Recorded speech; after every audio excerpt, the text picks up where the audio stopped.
want you to get up now. I want all of you to get up out of your chairs. I want you to get up right now and go to the window, open it, and stick your head out and yell, "I'm as mad as hell, and I'm not going to take this anymore!" Good evening, everybody. Welcome to Smith Radio. Your host, Brian Smith and Carrie Smith, giving you the live, late-breaking, updating news from Friday, Saturday, and Sunday morning, where the mainstream media, the lying mainstream media, which is out of control this week, loves to hide tidbits of stuff. Wrapping up the past week, great information that we have on this show today about last week. And we've got a special guest. If you've seen the show or the show, what's that little icon thing that one of our great Patreons made for us? Had our pictures on it and the title of the show. Anyway, it had the banner? The banner. Timothy Schwartz is on the show today. We've got him coming up here in just a couple of minutes, but we just want to open up the show and let you folks know, if this is the first time you've been on this scope, and we've got a lot of brand new listeners. If this is the first time on the scope, hit the follow button, crush the follow button, crush the share button, share this with a friend, a family, anybody who just cares about America. You don't have to love Trump, although we really do pretty partial to him. Yeah, a little bit. I would say that. But anybody who really cares for your basic family morals, ideologies, just the fundamental basics of raising the family upright. Like freedom and liberty. Those are good ones. Yeah, I'm looking for words. Sorry about that. So anyways. I got my covfefe. So you got your covfefe. I've got my covfefe too. And by the way, folks, we also have the brand new Smith Radio calendars out. Ooh. You can see that it's 12 months of 2018, and every single month is a theme. Basically, either it has Trump or Trump's wife. She does last year during Easter. She did a reading to children and an Easter on the White House lawn. They always do the Easter egg hunt. So I used her for that month, and then a lot of great details on days of the year that normal calendars don't put on there. So I put them on there. So it's a source of knowledge. Absolutely. And wisdom. And it reminds you, Smith Radio's live, 5 to 8 p.m. Eastern, Military Veteran Talk Radio. That's good. Does it have a little reminder on Sundays? Yes, so every Sunday, 5 to 8 p.m. Eastern.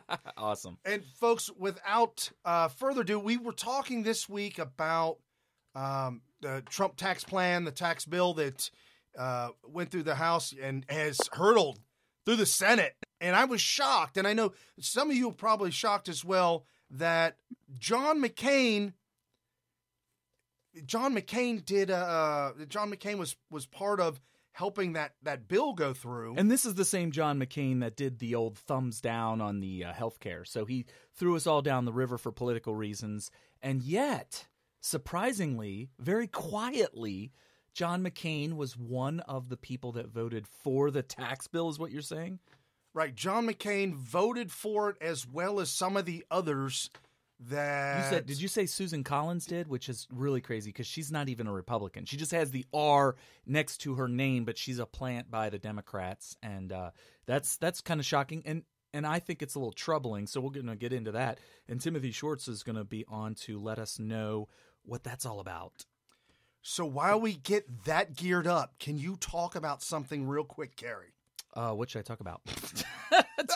Thanks for lobbing that one at me. Oh, did you get the show notes? Here's the show notes. Oh, we got to do the summary of the show. Thank you so much for that. Wow. Talk about throwing me under the bus. So we have the Muller investigation, which is basically a summary of the deep state, kind of like a deep state rundown for the week. And General Flynn, how he is seems like he's going to plead guilty to some crimes and fake news. Let's see, Kate Steinle. Apparently there was a verdict this week, which was, very enraging to a lot of people. So we're going to go over the Kate Steinle stuff.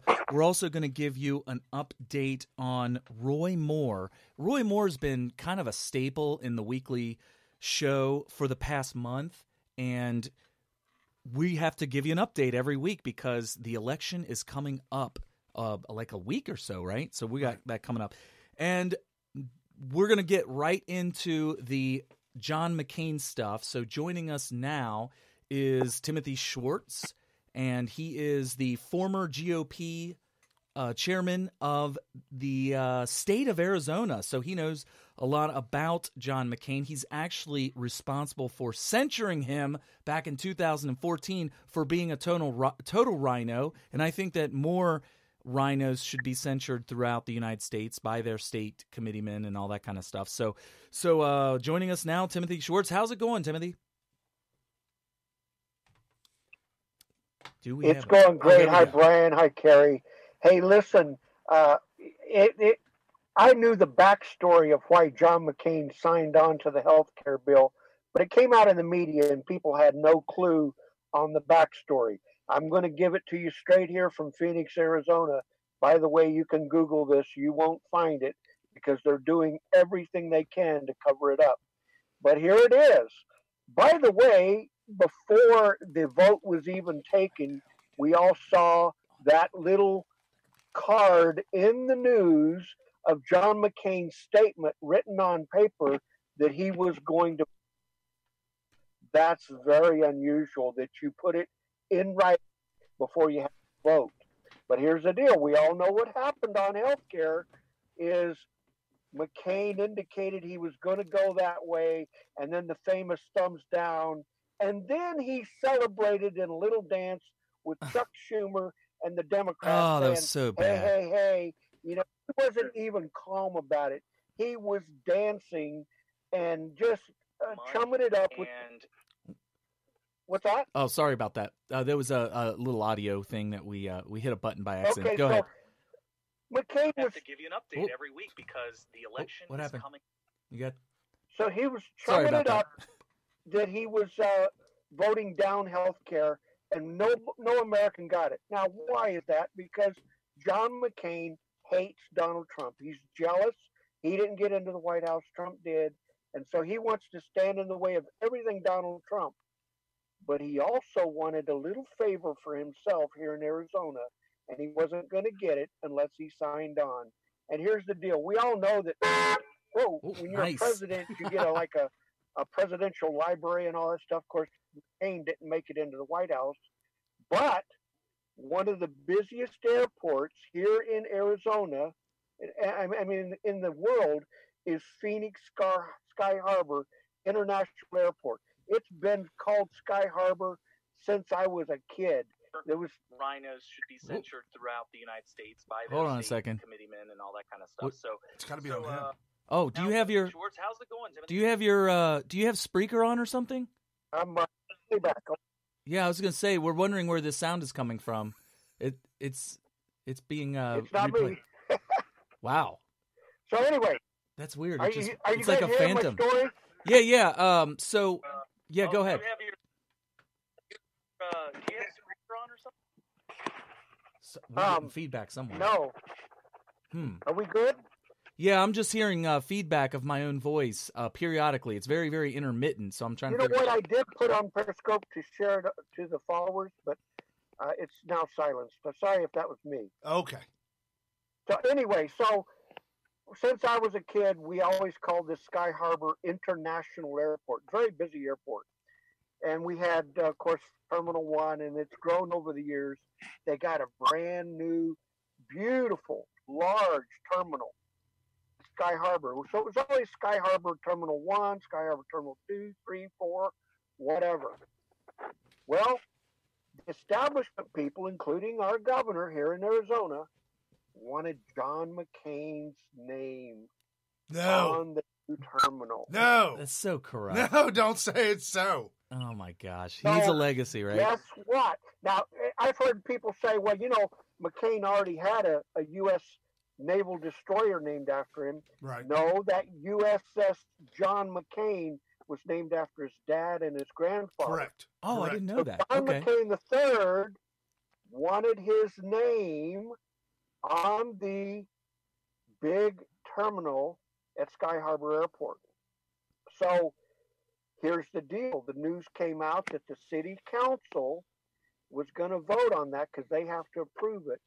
And they got a big backlash. I mean, people were like, are you kidding me? Of course, there was always backlash against McCain.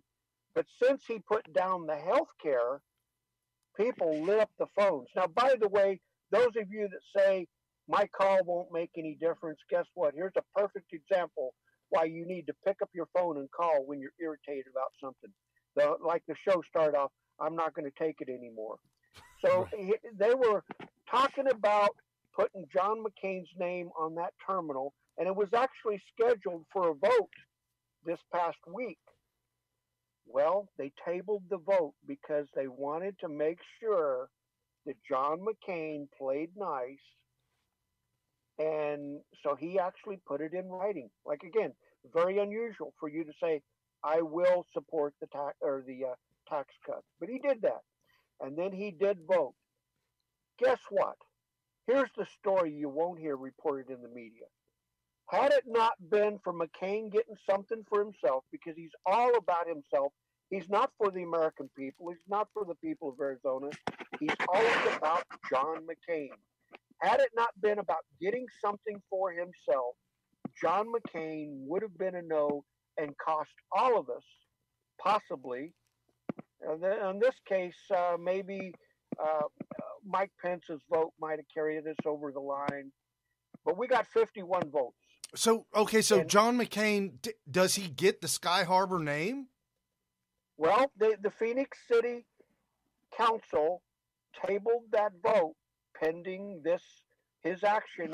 And by the way, you know, people say that's not true. I Googled it. You won't find it in Google. They're trying to hide this story, but I'm giving it to you straight, because that's what I do, is I tell people what's going on. So they now, it hasn't happened yet. They're now going to take a vote, and I'm going to be going down, and hopefully others are too, to just say no. So what? He voted for the tax cuts. This man has done everything bad for Arizona and for the nation. Right. We don't want his name, which we'll always have to live with if we go to Sky Harbor and it's called John McCain Terminal 4 or 5. He gets one terminal. Well, it's a big terminal. It's probably, I mean... walk me through this, because a lot of people, obviously everybody listening right now on Smith Radio is hearing this for the first time. Brian is the one who you guys work together to get you on the show for this topic. So Brian already knows, but I don't. So I need to get caught up here. So you're saying that the city council is going to be responsible for getting his name, whether or not he gets his name on this terminal. Are you saying that the city council wants this vote for the tax reform? Let's be clear. The establishment people, okay, including our own governor, God help us, but it's true. The establishment people run the politics here in Arizona with the hard money of John McCain, Jeff Flake, the retired John Kyle, the whole bunch of swamp monsters. Well, I won't name all of the names, but you know what I mean when I say establishment. Right. They want a legacy for John McCain because of the brain cancer. Well, guess what? He's proven that he does not respect the people. So why should we respect him and give him a monument of sorts with his name on it? So they wanted to say, you know, John McCain's got the brain cancer, and let's just do something nice for him.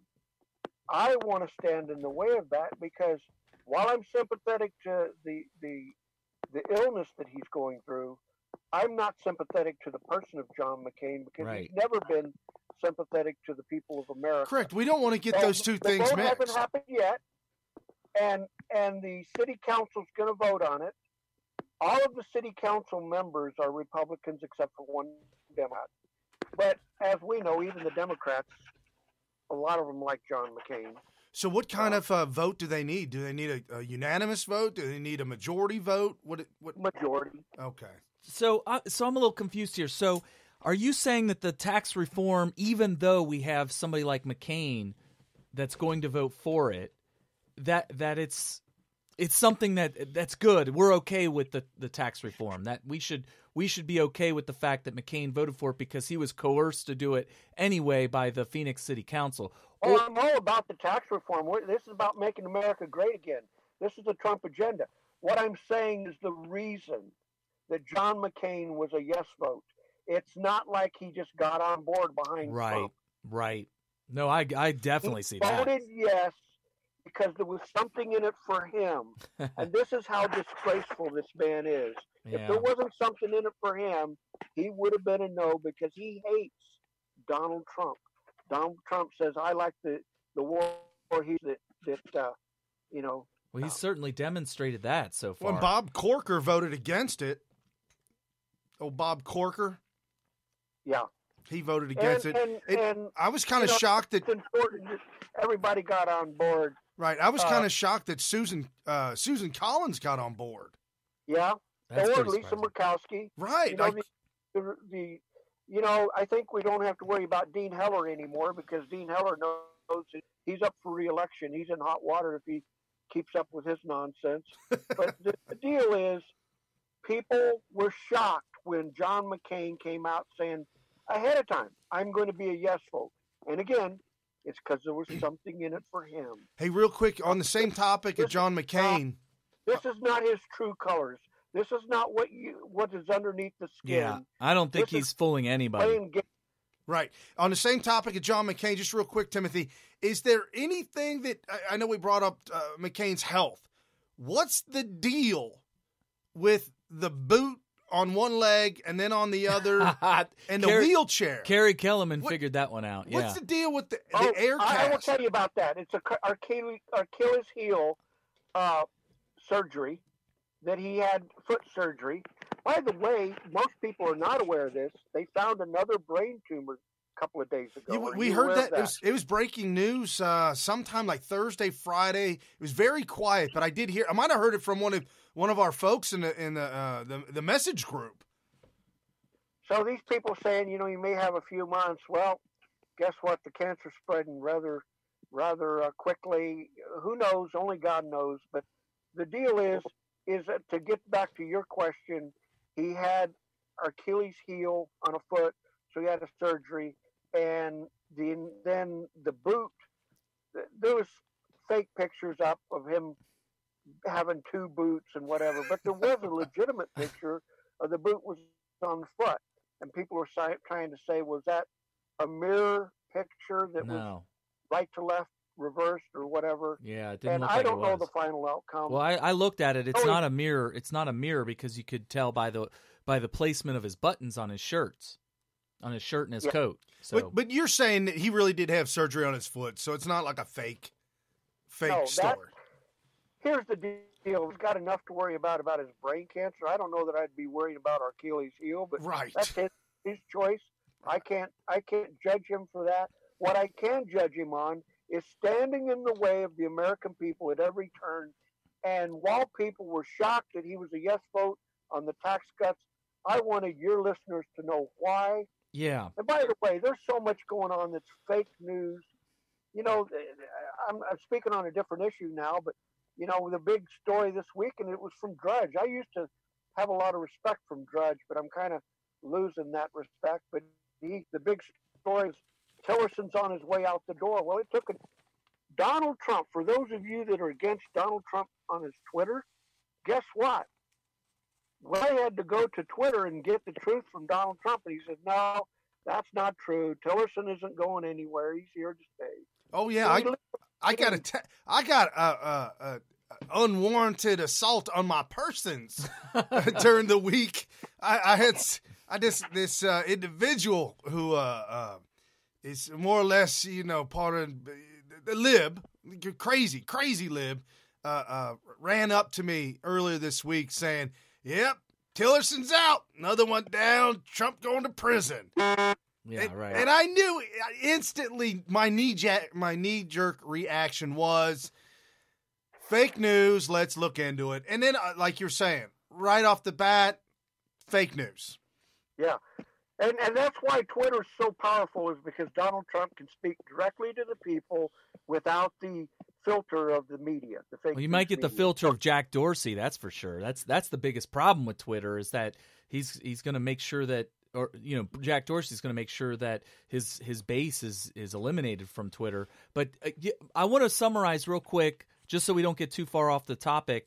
of what John McCain did and how it relates to the tax reform and all that kind of stuff is that a lot of people are thinking that because John McCain voted for it and Susan Collins and a whole bunch of other total rhinos voted for it, that this is something that the Trump base is going to automatically be extremely suspicious of. And it sounds to me that if what you're saying is true, which I have no reason to doubt it, that his vote for it doesn't necessarily mean that the tax bill is bad. It just means that he's a selfish person that is doing it for reasons that have nothing to do with the tax thing. He just wants his name on a... Nothing to do with it. Okay. By the way, a telling sign was when they took the first vote, when we all expected it to pass, and Jeff Flake goes to the floor and adds this ridiculous amendment that he's not going to vote for it unless he gets such and such. And then Chuck Schumer, Mitch McConnell announces, "Oh, we've got the votes, we're going to proceed forward." And then Jeff Flake jumps on board and says, "I'll be voting for it," because he realized he wasn't going to get his way. He was going to lose his chance to have his name on the bill because they're going to pass it without his vote. But Jeff Flake wanted these crazy, Right, and I heard a story earlier this week about Mike Pence. I think it might have been where he was in talks with Flake about some possible promises or working out some deals or something or other to get him on board. I don't know. Is that part of this whole Flake trying to strong arm and then just jumped on board when he could? Well, Flake, he's like John McCain. They both hate Donald Trump. They're both very much for amnesty for illegals, open borders, and so they wanted this DACA stuff put in tax cuts. Guess what? DACA is separate. It doesn't belong. Yes, correct. As an addendum to tax cuts. So they're like we're not going to play marbles unless we have our way. Well, we had the votes to do it without Flake and maybe not without both of them. But again, John McCain, there was something in it for him, so his name was on it. We'll wait and see when we take on health care again if John McCain is wanting to vote for it. I just say, the thing about McCain's name being on the airport terminal isn't a done deal yet. I'm still going to be fighting the fight to do what I can to make sure that the people of Arizona oppose that. Right. I have a little bit of sway with the Phoenix City Council, not a whole lot, and I'm only one person, but phone calls make a difference. If you'll start getting, in fact, I don't have it with me, but we can maybe post the number of the Phoenix City Council and just flood their offices saying, we do not want John McCain's name on the terminal at Sky Harbor International Airport. Yeah, because it might not just be, it's not just an Arizona issue because people from all over the world have to fly into Phoenix and they sure as heck don't want to. Yeah, they sure as heck don't want to see his name all over the place. So real quick. So you say maybe making my phone calls, I can't make a difference. Guess what? You can. So here's one way you can. All right, excellent. Hey, real quick before we let you go, I read two different articles where if this passes, the tax bill passes and it is implemented, it opens the door to Obamacare and to welfare reform. Yep. How does that? Welfare reform is going to be big, and then right after welfare reform, we're going to Trump is going to be working on getting funding to build the wall, which is going to be huge because we need that. Literally. I still don't understand. We've already had Congress approve the funding for building the wall. Right. It's been approved already. I know it, but they got to do it all over again. It's crazy the way Washington works. Who can figure? But anyway, yeah. Awesome, Timothy. Thank you so much for being a guest on the show. We really appreciate your insight and your knowledge. The way you can follow him is at Buckaroo for You. That's BUCKA. Let's see, ROO. The number 4. Is that right? No. Oh, it's FOR. FOR. BKAROO FOR. the letter U. There you go. FOR, the letter U at the end. Buckaroo for you. Excellent. Thanks you again, so Timothy. much. Take care now. Hey, thanks guys for what you do. God Excellent. bless you. Have a great one. You All right, too. bye-bye. You too. Awesome. Awesome. That was Timothy Schwartz of Arizona. And we've talked to him many times now because he is a big part of trying to get us to take over the you need to learn how to do a little quicker on the volume there. Brian's learning the technology. So This was a first using this program. Oh, that's right, because last time we couldn't get it to work. Okay, so we definitely thank Timothy for his insights. He's one of those guys, you don't see these people on TV very often, and I think somebody like Timothy, and there's people like that in every single state, are some of the most important people in all of politics because they're the people with the boots on the ground that are running around and shaking things up. And he's the one who, the reason we know him in the first place is because he caught one of my scopes where I was complaining about why the GOP is allowing rhinos to continue to behave like Democrats. And I was suggesting ideas on how to deal with these people. And he said, well, call me up and I'll tell you exactly how to deal with it. And so for those of you that like to get involved and actually shake things up on the ground with boots on the ground, and you want to be one of those people, I highly recommend DMing him on Twitter because I have learned a ton. It was a paradigm shift learning the stuff that I learned from Timothy Schwartz because I didn't know that you could do that kind of stuff. And he was the one that was like, yes, you can do that stuff. So it was a lot of very, very great information from him, and you should reach out to him and do that too. So before we wrap up the tax bill, Hillary, reported by thehill.com, should be theshill.com. Yes. Regardless, they did an article. I didn't even read the article because she's irrelevant in my mind, completely irrelevant, and will be irrelevant in any future elections, folks. There is no prayer for this family. They are pretty much all and done for, but they wrote an article where she said, horrible tax cut plan will benefit Trump and the wealthy. Yeah, that boom, boom, boom, boom. Every single time the GOP breathes anything about taxes, this is what they say. It's like word for word.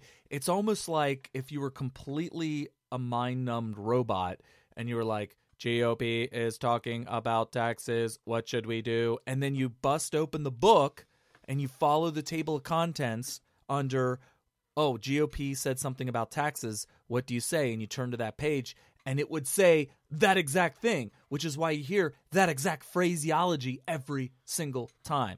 Oh, they're just trying to benefit the rich, and they're trying to tax the poor and all this kind of stuff. And the rich people are just trying to line their pockets, or the GOP is trying to line the rich people's pocket. Oh, the 1%, the 1%. This is all there. It has nothing to do. It's never changed. It's all the same thing. Yeah, it has nothing to do with an honest discussion or conversation about what it is that they're trying to do with taxes. It's just literally plug and play. What do we say? How do we react? What exact words and paragraphs and sentences do we do? It's literally robotic.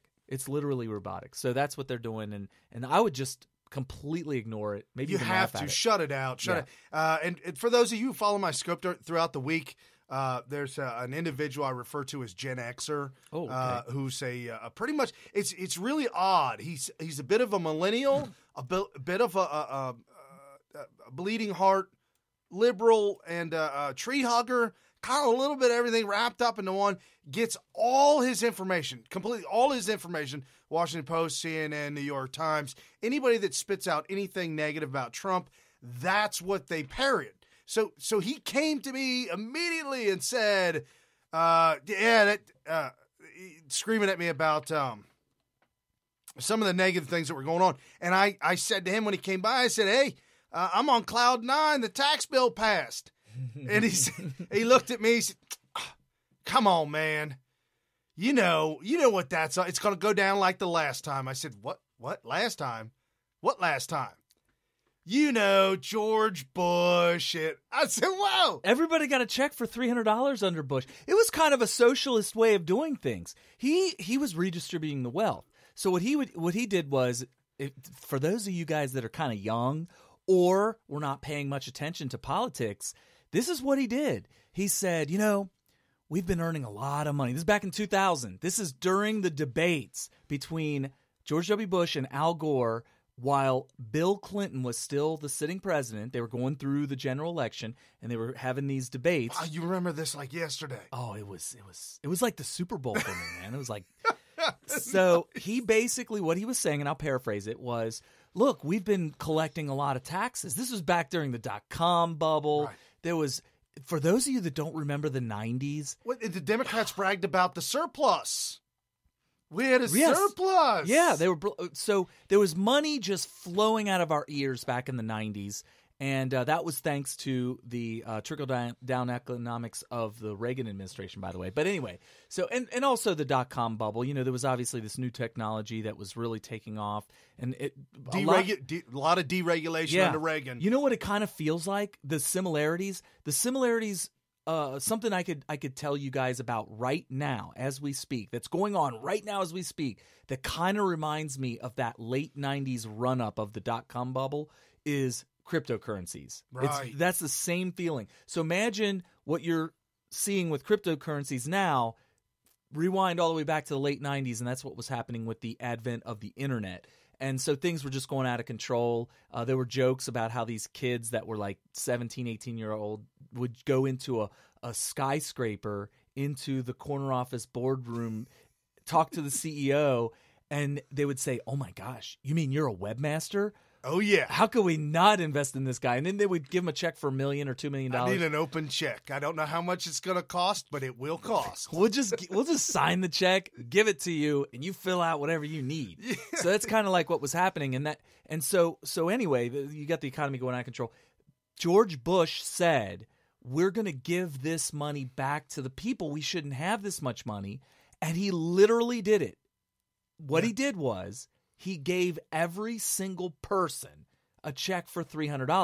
Well, if you stop and think about it, if you know anything about math, it's pretty much redistribution, because if Brian is earning $500,000 a year, he's putting in tens of thousands of dollars into the government in taxes, and he gets a check back for $300. That's not very much. It's ridiculous. But somebody who's putting in only maybe $10 a year because they're really poor, that $300 check was like, oh my God, you got $300 check. Right. So that's what I mean by redistributing wealth.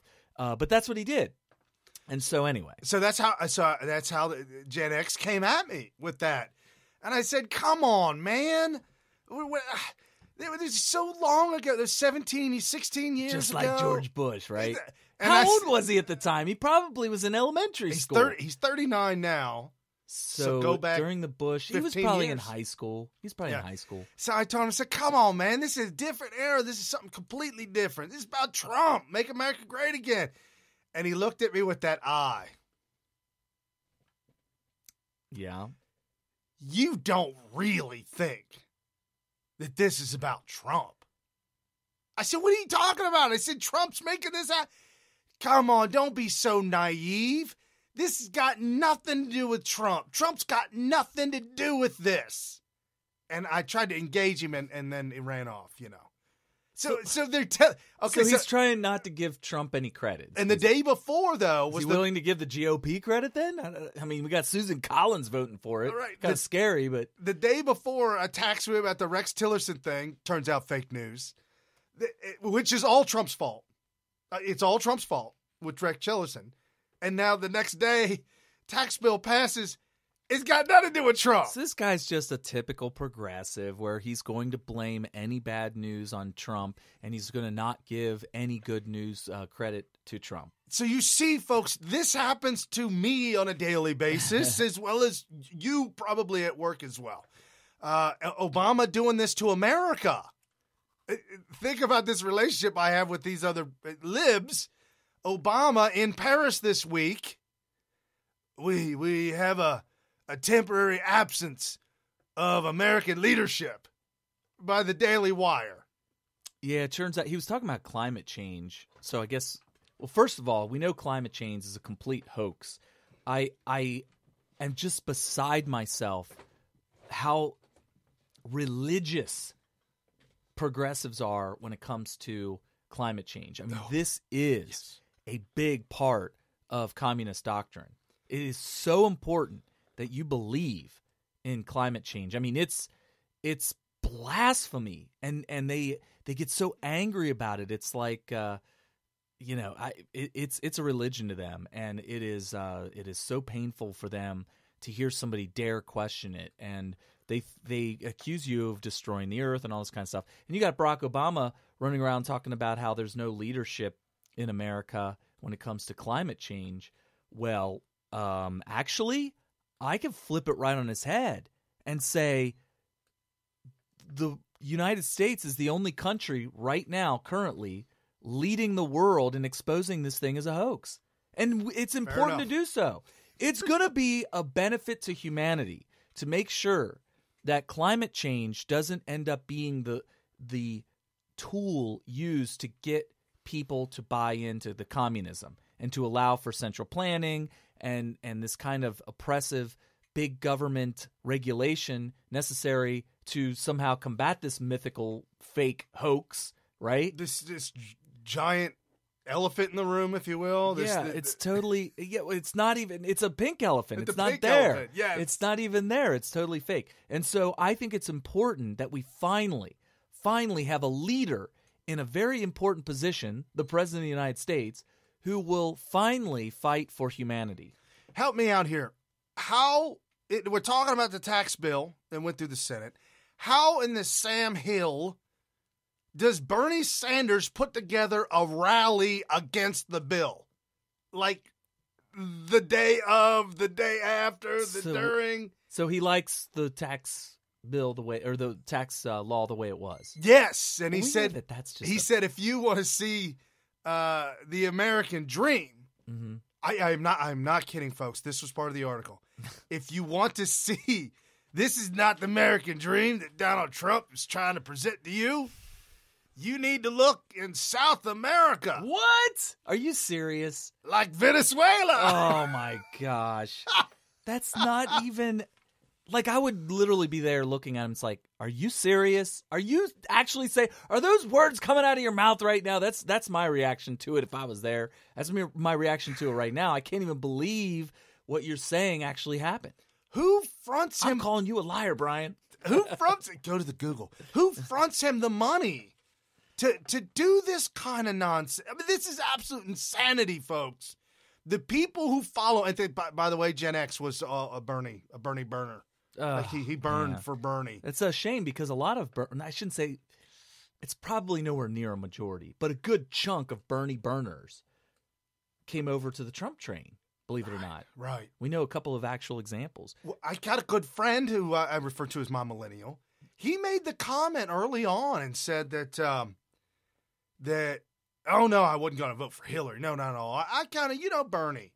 I said, what? Some people were doing a protest vote. Some people were actually voting for Trump because they were Bernie supporters. They don't really know much about politics. They don't really know much about what the differences in policy and ideology are between Clinton and Trump and the similarities between Bernie and Hillary. Because if they really understood it, they might have actually said, oh, no, I'm not going to vote for Trump at all. I'll vote for Hillary because at least the policy is a little bit closer to Bernie. But instead, they were just so angry at what the DNC, right, led by Hillary Clinton, right, did to their candidate. And they were just like, you know what? I'm going to make them pay. I'm going to vote for Trump. And hopefully they stay on board for 2014. And I honestly believe that my millennial was just out of the young... not really deep into politics. Most of them aren't. They're millennials. Right, and right. No offense to any millennials out there. And you're angry because you don't want to see, Hillary Clinton and the whole crime syndicate. It's just crooked as all get out.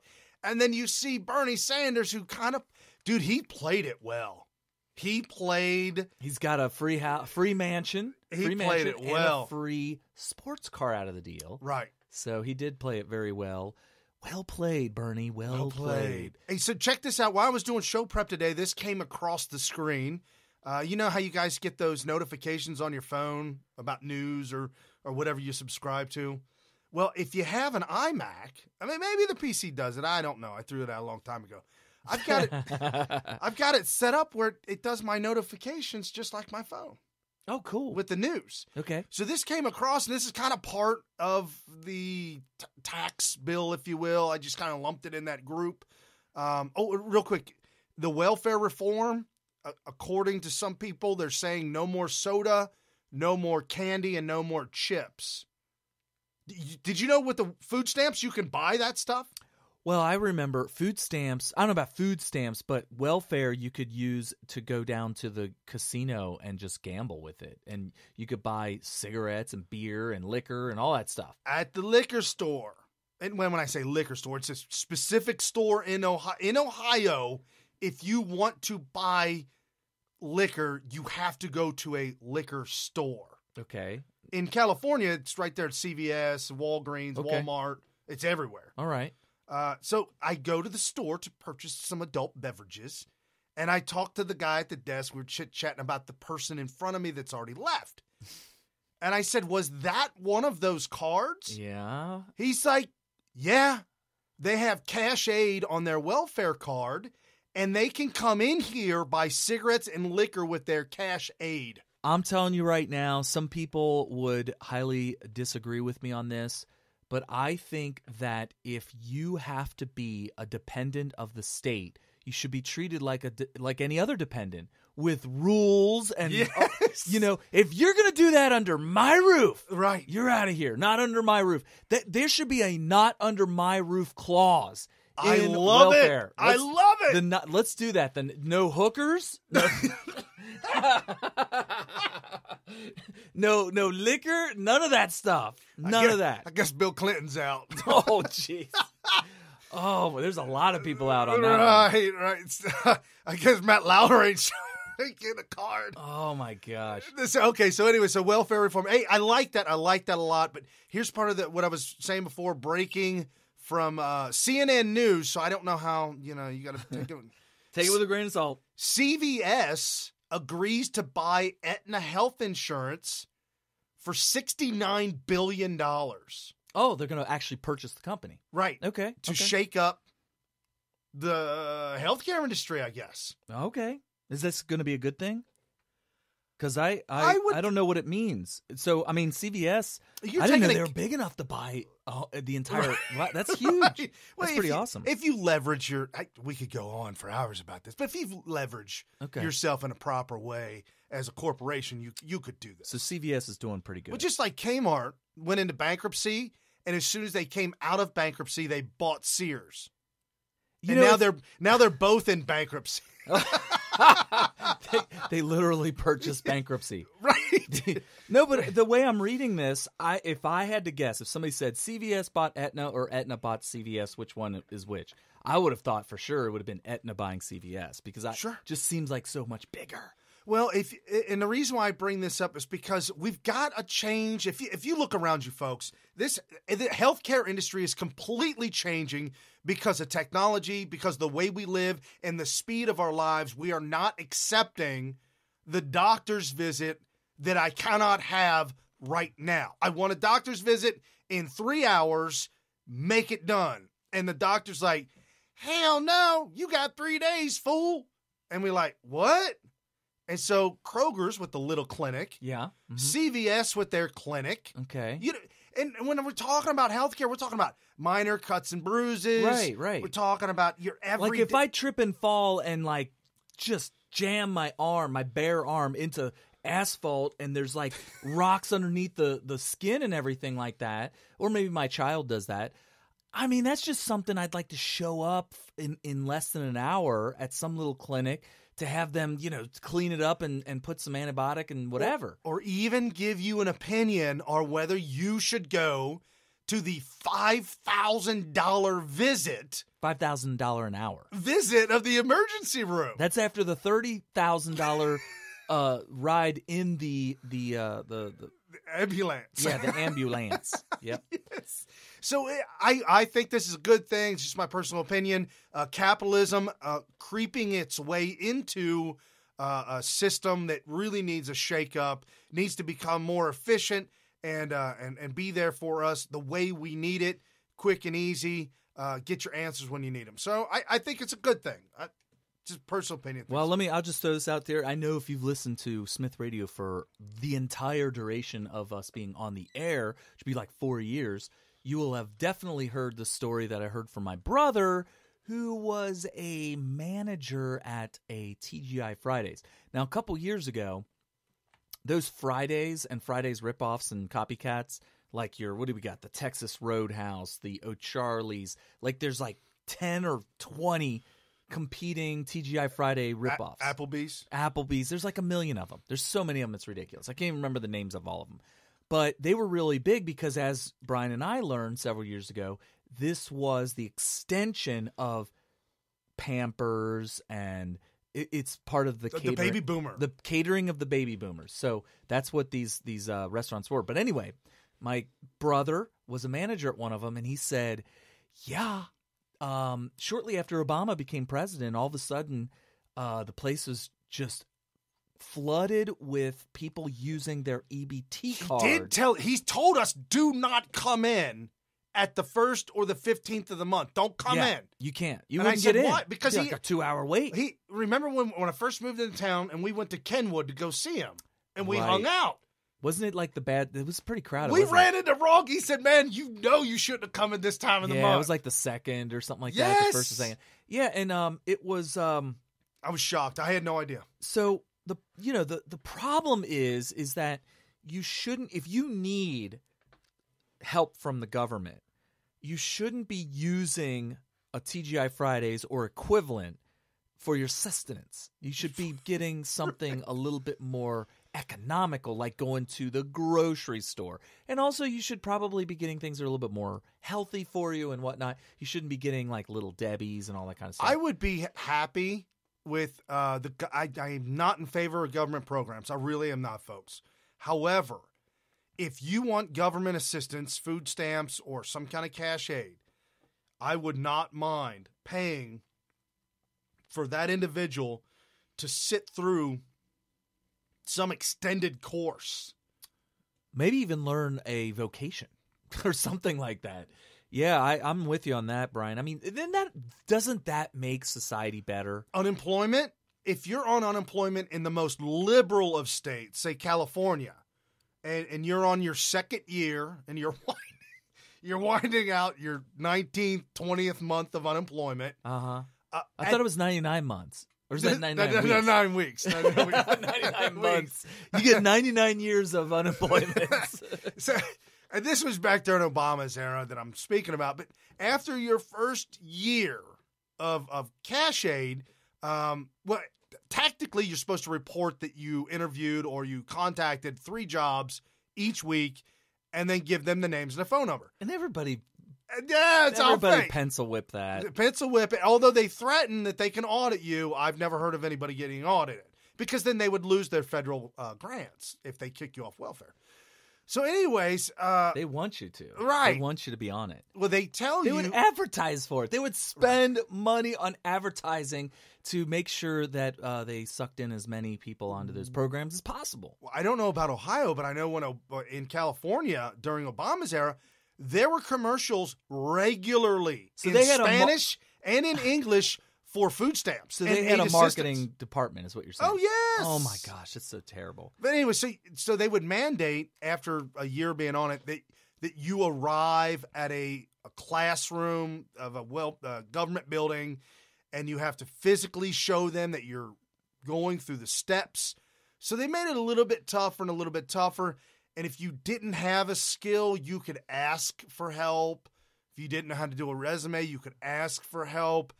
I think it needs to be a little bit more stringent and start immediately. You file for unemployment, and then immediately you go to the facility to start either... I would say within a week or so. Right. Because I figure it's probably going to take you a week to land some sort of a job if it's, something simple. Right. But after a while, you're right. I think you can't just have somebody waking up at 1 p.m. in the afternoon every day to play video games for the rest of the night. Make 3 phone calls and then hang up as soon as somebody picks up. Right. Oh, does that count? Yeah, sure. I called them. Look at my cell phone. I got the record that I called them. Oh, that's terrible. What do you mean they don't remember me calling? Not my fault. They lost my paperwork. Right. Oh, my gosh. Anyway, so we're talking about, folks, we're just wrapping up the tax bill that Donald Trump is clearly responsible for. He campaigned upon it. And we learned from Timothy Schwartz at the beginning of the show that you shouldn't be worried about people like rhinos like John McCain signing it, or I should say voting for it, because he was bribed. He was bribed with the legacy, with the naming of a terminal at the Arizona airport. Right. Correct. And something that happened this week is moving along. Something huge this week. Fake news. Oh, that's every week. What are you talking about? Well, this news was so fake That it was real? that the stock market thought it was real. Oh, yeah. This is a good story. Can you talk about this, Carrie, a little bit? I mean, yeah, I can opine on it. Is that for truly real? That the stock market could literally... Oh, yeah. Well, here's the issue. We know from pretty much the second week of Donald Trump being elected in November of 2016 that a President Trump is a great thing for the economy. I say second week because the libs who apparently had a lot of money in the stock market with their inflated QE 1, 2, 3, and infinity paper money, they decided to sell off because they thought that something... How in the world could a successful, pretty much self-made multi-billionaire becoming president be a bad thing for the economy? It doesn't make any sense. What rationale was behind that? So there was a big sell-off when he first got elected, but then after that, smart businessmen thought to themselves, and women. When I say businessman, I mean that's both. I think that's genderless. Kind of like one small step for man. They're not excluding women. Mankind. Right. Mankind includes women. So just for you triggered feminazis out there. So anyway, the smart business people decided, wait a minute, this is Donald Trump. We need to put our money back in the stock market. Right. And it's been on an absolute tear ever since. Wall Street Journal article came out today. Overseas investors finally, in quotes, join the U.S. stock market party. Okay. Kind of cool. Awesome. I love it. That's pretty cool when you give overseas investors into the U.S. stock market. That really makes this whole experiment of the United States really interesting because it gives people, you don't have to live in America to kind of have your fingers and your foot in the door of the American dream, right? You just start investing in American companies in the American stock market. But anyway, so the thing is that if the stock market believes, which they do, that a President Trump and a good, everything's fine and Donald Trump is president and everything's going well with his presidency is a good thing and that they're going to invest in the stock market, the idea that something might happen to him, such as impeachment or anything, that would cause a sell-off. Well, you think about it. The president of the United States that you believed in and have invested in the markets based on his agenda, his ideologies. We talked about this, how the manufacturing sentiment, optimism is up. The business index optimism is up. Everybody got excited in the business world when Trump was elected. Yeah, and now he's impeached. Well, he's not impeached, but what do you do when you hear this from ABC News? Right. And just to kind of go a little bit more down that road a little bit, because I think it's interesting to point this out, because you don't hear this. I like to really think about the actual causes of people's feelings and people's actions. When you think of Donald Trump, if you compare him to other people who have won elections and have held positions of political power in elected positions, Donald Trump is truly, truly unique because he's not just some guy that has pledged and has even enacted and acted out his desire to help America with their manufacturing, construction, and just all that. This is a guy that everybody in America who has any clue about Donald Trump, when they think about somebody like him, who is going to help America with those particular fields, you know he's been there. Right, been there, done that. And he knows exactly the minute details that need to be put into policy in order to ensure that it's not just his desire to make this stuff better. It's that he actually has the knowledge and experience to enact the policy to make it actually happen. Like when he says, I'm going to build a wall, he's not just imagining this wall in the desert. He's actually thinking about, how many trucks is it going to take? And how am I going to get all the materials there? Or can we use native materials? Can we use the actual rocks in the desert? What regulations are in our way to doing this efficiently? And how do we get rid of those regulations? And what about the manpower? And I guarantee you he's thinking, well, if we're going to have people working out in the middle of the desert, really harsh desert conditions for years maybe, are we going to have to develop some sort of a makeshift temporary town? They did that for Hoover Dam. Right. When they built Hoover Dam, they created like Boulder, Colorado, and it was like created in order to cater to. Right. Yeah. So the people working there, Yeah. they're literally started out with tent cities. Yeah, literally. And this would be what Donald Trump thinks of when it comes to building something like a wall. But also, like, we talk about Carrier, how they were going to send all their manufacturing to Mexico. He knew exactly what was needed to keep Carrier in house or in the country. Also, the different car manufacturers and all this stuff. And not to mention what his actual field of expertise is construction. So that when it comes to construction, he's going to know exactly what regulations to hack or to modify. Maybe they don't hack them totally, but just modify them to make it better for companies to be able to build and then to hire people, and then that gets the unemployment numbers down. And people know that. It's not just that we can tell you that. Everybody intuitively knows that if there's anybody who's elected to any kind of a political position who would actually know the inner details of this, you intuitively know this. We don't have to tell you. It's Donald Trump. Right. Yeah. So So ABC News this week, it actually happened today, I believe today, ABC News suspends Brian Ross for 4 weeks. Oh, this is hilarious. Without pay, effective immediately. Brian, I am fake as all get out Ross. That is his illegal birth name, by the way. Incorrect. Did you say illegal birth name? The illegal birth? Okay. Incorrectly reported that former National Security Advisor Michael Flynn was going to testify. See, this is what I was attacked, unwanted attack on my person. Yeah. This week, and this is why. This Brian Ross on ABC News triggered.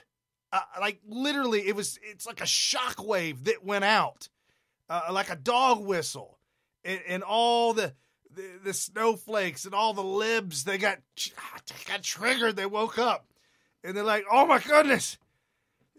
Michael Flynn was going to testify that Trump, as presidential candidate, meaning he had not won yet, right, directed Flynn to contact Russian officials, right, amid federal investigations into whether Moscow and the Trump campaign colluded in the race. So I was part and parcel about the whole article. But he literally said that Michael Flynn was going to turn and expose Trump. That was the narrative. The narrative was that, and we've learned since then, thanks to social media makes fake news extremely difficult. It makes fake news' narrative, because that's what they do. They think tank this stuff. How are we going to lead you, the public, around by the nose? And the problem is that social media and how quickly the truth gets out has completely rendered their main weapon against you useless, right? So to summarize, you actually have a video clip here I'd like to see, but a real quick summary of what this means. Just really simple. It was reported that the fact is that Donald Trump actually gave the order to somebody in his campaign, which in this case would be Michael Flynn, to go and talk to Russians while he was still running for president. He hadn't won yet, and there's only one reason that you would do that, and that would be to possibly get help from them somehow. Some kind of help. It could be something as simple as, hey, I really want to hammer down foreign policy and help myself get elected by being up to speed on foreign policy. Can I talk to somebody in Russia so that when I talk about U.S.-Russian relations, I want to be up to speed on that? And who better to learn from than an actual Russian government official? But I believe from what we're hearing that would be illegal to do that. You have to just learn it yourself without having to hire your tutor from Russia. So that would be illegal. That's what was reported. What actually happened was when Flynn was brought onto the transition team. Correct. After he was elected, his job would be to go around all over the world to all kinds of world officials from all these different countries to start developing a relationship with them and talk to them and have these conversations as part of the transition process. There was nothing illegal, nothing untoward, nothing even questionable. This was actually his job, and they didn't report it that way at all. Dan Bongino, who was he's on Fox News all the time now, and he is a former Secret Service agent, and he's really funny and awesome.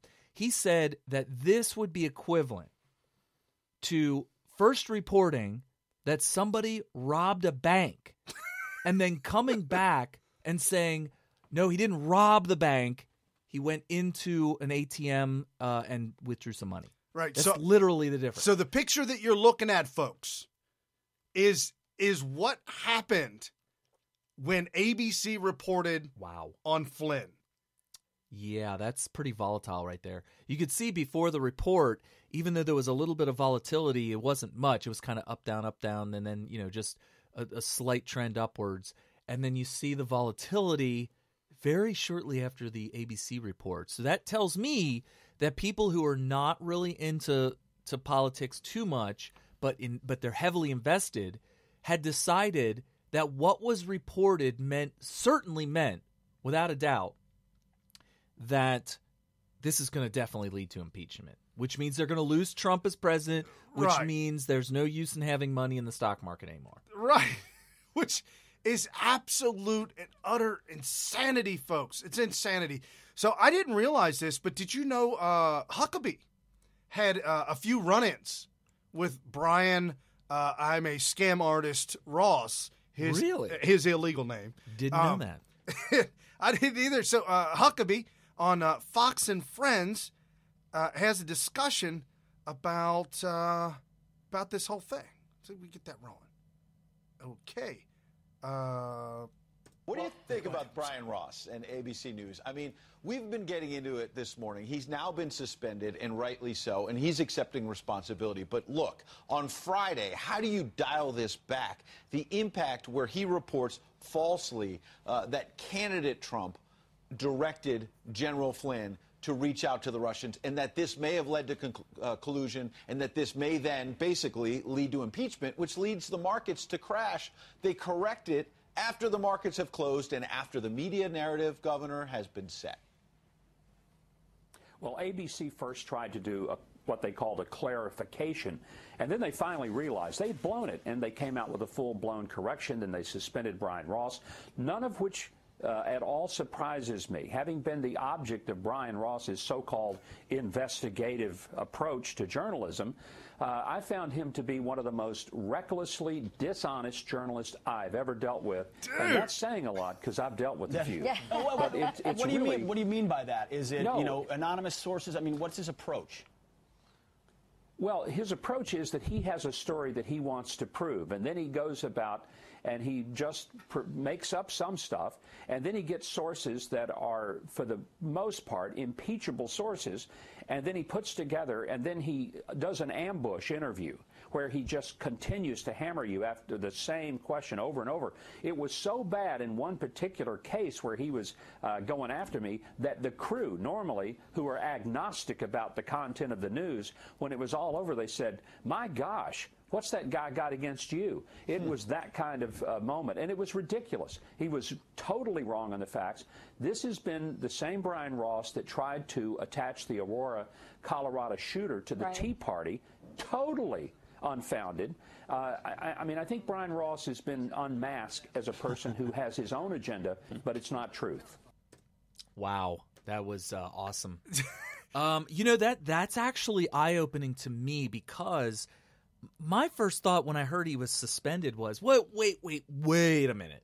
Is this guy actually a journalist? Is he really responsible for the content that he goes out there and reads on a teleprompter?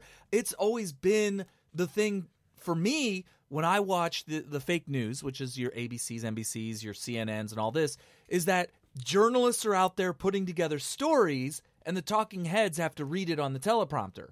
So, right. That's what I would... Or if you're the New York Times, you completely write a fictitious, phony story, just completely made up out of thin air, and you hand it to the talking head, right, to just move the move the mouth. And right. Well, and we already know that the New York Times, let's say, is a great example. That's like the source for most of the news that you see on all of the mainstream media. That's why a lot of them you hear are using the exact same language. They might use an odd word that you don't hear very often, and then you switch to channels and they'll say a sentence and they'll use the exact same word again, and you're just like, wow, what is this, the word of the day or something? Well, it's because what, Pee Wee Herman show? Gravitas. Oh, gravitas.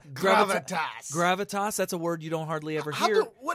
When have you ever heard that in your life? I did not know that word in my entire life. I've heard it used before, but very rarely, and all of a sudden some talking head used gravitas to talk about something. I can't remember. How about Moxie? Moxie is another one. He's got Moxie. Oh, man, he's got Moxie. Yeah. And so what happens is you got a publication like New York Times will write an article and use that word, and next thing you know, every single channel in the mainstream media is using that word. They're pretty much reading the article, maybe a little bit modified, but they're keeping those keywords in there. And that's why when you switch through like 6 different channels of the mainstream media, you're getting like the exact same language. My point is that when they told me that they're going to suspend this guy, it was a surprise to me, because I'm like, wait. Are you telling me that the talking head that's reading that teleprompter and telling us what's up is responsible for this story? Did he actually do the physical journalism required to come up with this story? Because if so... Hold on. You say physical journalism required. Well, yeah, definitely. Okay. He sat there at his computer. Can I redo that with air quotes?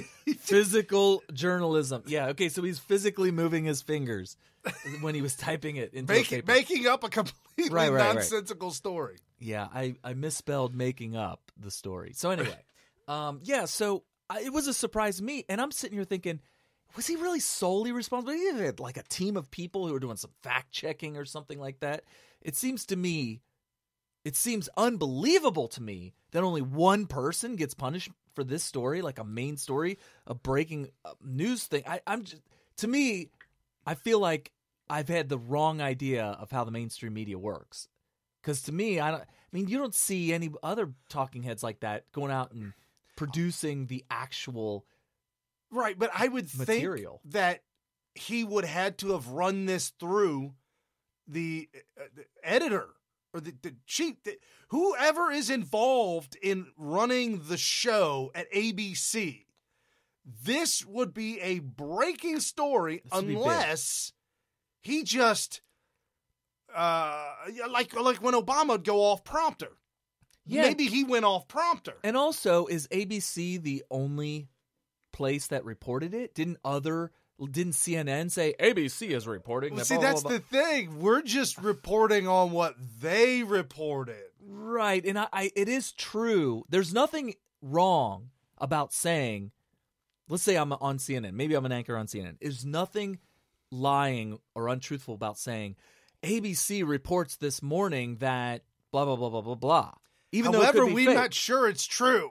Right. Now, that would be being overly honest. But you Right. could just report that ABC's reporting it. And that's actually the proper way to do it, because then when ABC turns out to be wrong, then you can come back and say, haha, they were wrong about that. We reported to you that they reported it. We didn't tell you whether it was true or not. Right. So it's kind of like an echo chamber. And this thing with Twitter allowing you 240 characters. 280 now. 280 now? Yeah. It's 280 characters. Folks, we are getting full paragraphs. We are getting details right. from Donald Trump. Like, literally, it's more conversational with him than before. Well, Here's his tweet. Okay. ABC, right after this ABC thing, Trump tweeted out, people who lost money when the stock market went down 350 points based on the false, dishonest reporting of Brian Ross of ABC News, he has been suspended, should consider hiring a lawyer and suing ABC for the damages that this reporting had caused. Many millions of dollars lost. Right. That's a lot of You words. might have a case It's a there. lot of characters. It's a lot of caricatures. That's a lot of words. Right. Well, you put all those together and he makes a case that a lawyer might be able to pick up on. That's true, but can I be the defense lawyer real quick? Sure. Defend it. Well, had you been listening to Smith Radio and heard our Russia, Yes. you would know that there was no way that there was anything going to be found that's impeachable. Yeah. Nothing. In fact, I'm going to tell you right now, when I first heard this story, at no time, I'm not kidding, folks, I'm giving you my honest assessment, my true feelings. When I first heard about this story, at no time, not 1 millisecond did I ever even think that this puts Donald Trump in the crosshairs. I remember thinking to myself, looks like Flynn's going to, because they were talking about how he was going to plead guilty and he lied to FBI. That was, my whole thing was, oh man, I can't believe Flynn's got to go down for this. Not 1 millisecond did I ever think that, oh, you mean Trump's going to go down? Guys, we are the last word. We are the first word and the last word when it comes to how Russia relates to what happened to Trump and what happened to the DNC and Hillary Clinton. And you can review that if you want. It has aged beautifully. It's our December 11th episode called Russia, Russia, Russia on Spreaker. And it is a masterpiece. I love it. I love to brag about it. It has aged well. If you listen to it today, you're like, wow, I'm glad seriously, like last time I listened to it, I said to myself, I'm kind of brushing up on knowledge that I forgot about, because we did a lot of research on that show. We talked a lot about the Washington Post article that really kicked off the fake news Russiagate revolution thing that ended up being that to this day, it was fake then. We said it was fake. We were 100% sure it was fake. We told you guys it was fake. And here we are, how many months later? Like December 11th. We're about almost at the year anniversary. What's the date today? We're almost at the year anniversary for that. Yeah, we're at... It's December 3rd. So in 8 days, we will be at the 1-year anniversary of the truth about Russia and Russiagate and Russia collusion. Totally. So if you type in, I'm gonna post the link up underneath the if you find the show, I'll have it pinned to the top of our profile. Good. And underneath that, I'll have in the comment section. Check out the comment section. I will post Russia, the link for that show in the comments. But if you type in Smith Radio, Russia, it is the first thing that comes up on the Google. Good, do that. I mean, is it one word, Smith Radio, or 2 words? I guess it might not matter, but one of the things that you will discover when you listen to that episode is something is a lost fact. There's a totally lost fact in that show that you will. It's good to brush up on it, because to this day, people are not recognizing that there is that Russia actually did. That we don't dispute that Russia hacked the DNC servers. We didn't do that in this episode. We had no reason to think that it was a lie, and we had no reason to imagine that they didn't hack the servers.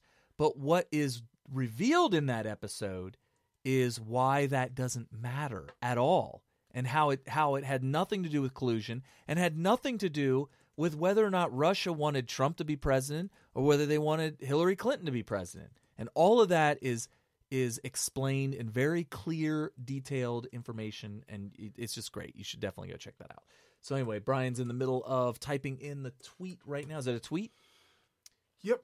All right, so definitely Boom. check that out when you're done. When you're done listening to this episode, definitely go in and check out Russia. Put that in the queue. Just FYI, it is an audio because we had only been doing video recently. So you can download it and everything, listen to it in your car, all that. There's a lot of people that still do that. So the media plot against America using propaganda to destroy family, country, and faith. Only 3% of the so-called journalists voted Republican. That's a problem. All the White House correspondents that we know of, with the exception of folks like us, the independents, which there's not very many of them in the White House, right, are all Democrats. Every single one of them, Democrats. Right. Chuck Grassley, Democrat, defends ABC's Brian Ross over erroneous Trump report by the Washington Examiner. Anyone who defends this joker Brian Ross is just absolutely insane. So you got Chuck Grassley, who probably should maybe seek mental health. He is of that age. Oh my God. Most of the Democrats are in their late 70s, if not 90s, whatever. They need to step down and seek some kind of mental health. Joe Scarborough came unhinged this week about this is all fake news, folks. We're talking about fake news. Joe Scarborough come unhinged this week about the Rex Tillerson thing, some odds and ends that had popped up. But here's here's Scarborough, and Scarborough has his wife with him, his current wife. The woman he cheated on his wife with. Oh, okay, that one. And she cheated on her husband with Joe. I'm so glad you have this clip because I have so much to say about it. They both divorced and then married each other, yet that story goes untold. Yet Geraldo Rivera is all over the place. Good God. Oh, my gosh. Okay, so here's Joe, and here's the fake news coming out against Trump. Folks, this is a barrage. We are literally... the coup has spread because Obama's not president anymore. The coup has now spread to all of the mainstream media and the Democrats and the fake news. And this is infuriating. But I've got to show it to you because this is how unhinged they become. And the more unhinged they are, folks, the more you know we're winning. If they never said a word about Trump, if they didn't fight it, they didn't do nothing, we would be losing. This says we're winning, the fighting that they're doing. Washington Post report cites anonymous sources saying that across Washington, Trump's allies have been buzzing about the staff's competence as well as the president's state of mind. One GOP figure close to the White House mused privately about whether Trump was, quote, in the grip of some kind of paranoid delusion. It says a figure, GOP figure. Close to the White House. We're going to have to figure out what a GOP figure is. We've heard reporting on this on several levels in terms of him pacing around, screaming, watching television. I've been hearing it all weekend. This is Richard Haas. The only parallel, you go back to Nixon in '74.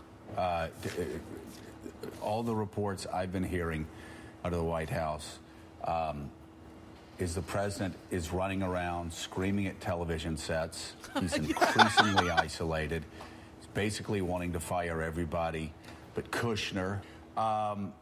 He's even at his club, reports at his club that he's going off, detached, almost detached from reality. And then you have the ambassador of the United Nations calling him the CEO of the country, fundamentally ignorant of our constitutional republic and the Constitution, the system that's been put in place. And Rex Tillerson cowering like he's a caddy. Okay, right after this clip, Rex Tillerson comes on for a second, and this is what he's talking about. And then right after that, you'll see it. Saying he's, quote, devoted to the president, cowering like a poor, pathetic, what do you expect I can't him say to do? caddy, because He's not a caddy, because caddies are actually... most caddies, like, will talk back to you. Perhaps valet is the word you're looking for. I don't know what word I'm looking for, but it's sad and pathetic that the Secretary of State feels like he has to say that he's, quote, devoted to a president. Listen to him make this stuff up. It's all conjecture. Again, it's opinion. Shredding democratic norms. We need to get to every Clapper. day. What democratic norms? What is he talking about? And she says, we need to get to Clapper. Okay. I don't know what that means. So now here is the clip that Rex Tillerson said, just a little short clip, and then right after that, we'll explain to you what a CEO really is. I understand what his objectives are. When I'm not clear on what his objectives are, we talk about it. But I am devoted to helping the president achieve his objectives. The president is the CEO of the country. He can hire and fire whoever he wants. Right. That's his right. True. So this unhinged Joe Scarborough, just completely unhinged, and making up some kind of medical diagnosis. Well, he's talking about democratic prognosis. Norms. Well, he says democratic norms, but he certainly doesn't dare explain what his opinion on democratic norms are. I mean, why does it have to be democratic? What is he talking about? It was like he wanted to throw in there that we're a democracy. So he threw in democratic in there to kind of paint this picture that somehow that there's something anti-democratic about Donald Trump. Whoa, hey, what's going on? Daddy. Oh, wow. Somebody should lock the door. Whoops, that's my fault. Whoops-a-daisy. My fault. Oh, look at this little guy. Look at this little guy. Oh, my God. The only one to ever be able to run into the show and run back out without anybody getting angry. I just doxed your son. No, you did. Oh, got him. But no, like you're saying, the Democratic I love how they call it the Democratic Party, the Democratic. The more that they can throw out that word Democratic, and the more that they can leak it to the Democrats, and the more they want you to feel and know that the right democracy is the democratic way, the Democratic Party. The funny thing is people that listen to us, as soon as you throw out democracy, in everybody listening right now, you know what you all do. You guys do it to me on Twitter all the time, and rightfully so. You guys are right. We're not a democracy. We're a democratic, or you call it a democratic republic, or you call it a constitutional republic. But we're basically, at its core, a republic. So, and then they'll go on to say, our followers will go on to say, and if we were a democracy, it would be a tyranny, and it would be terrible, and it would, and they're all right. That's the reason why our founders didn't do a pure democracy, because they knew that would fail. They knew it was terrible. It's been tried before, and it has failed. So, and the New York Times did put up a horrible hit piece. It was unbelievable. It says White House has plans to replace Rex Tillerson with CIA Mike Pompeo senior administration. Officials said on Thursday, Carrie, senior officials, administration officials said on Thursday, they also said Tom Cotton would accept the nomination to replace Pompeo's. These officials said this, Carrie. They also insisted on anonymity to discuss sensitive deliberations before decisions are announced. So it's somebody in administration officials, and the officials needed anonymity to discuss sensitive deliberations before the decision. So this story came out to be fake. They asked Donald Trump. Trump said he's here, isn't he? What are you talking about? Rex Tillerson's here? He's here. Mm-hmm. They took him saying, well, he's here, isn't he? As meaning he's here for the moment. That he won't be here tomorrow. He's here today. And then they asked Sarah Huckabee Sanders, and she's like, come on. Get off of it. No, Rex Tillerson works great with Trump. And what? I mean, you'd almost think she'd baked a pecan pie or something. What? Can she do that? It's weird. That's the thing about Democrats. They can't do nothing like that. They only know that they go to a store and some mysterious machine that you push buttons on created a culinary masterpiece. You can tell, that, not to get too far off, but you can tell Sarah Huckabee Sanders loves to cook. And she used to cook a lot prior. And she made the comment, so busy, haven't had time to do this in a long time, and so I threw together a chocolate pecan pie. Okay. And what was wrong with that? Take the picture.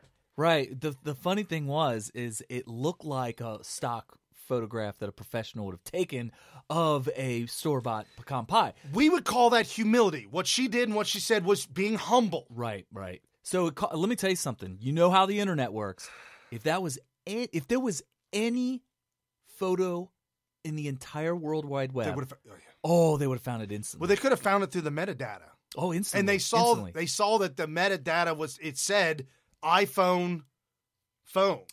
Right. But had it been an actual stock photo, instantly I would have found out about it. You could have asked a Google to match it up. Yeah. Oh, actually, you could search a photograph without words. Just okay. Yeah. Okay. And the funny thing is we would have heard about the fact that she faked it before we found out about her even saying that she baked a pecan pie. That's how quick it would have been. So it's funny. They don't got nothing on her. Well, She's whatever. And they don't have anything on Trump. They don't have anything on Tillerson.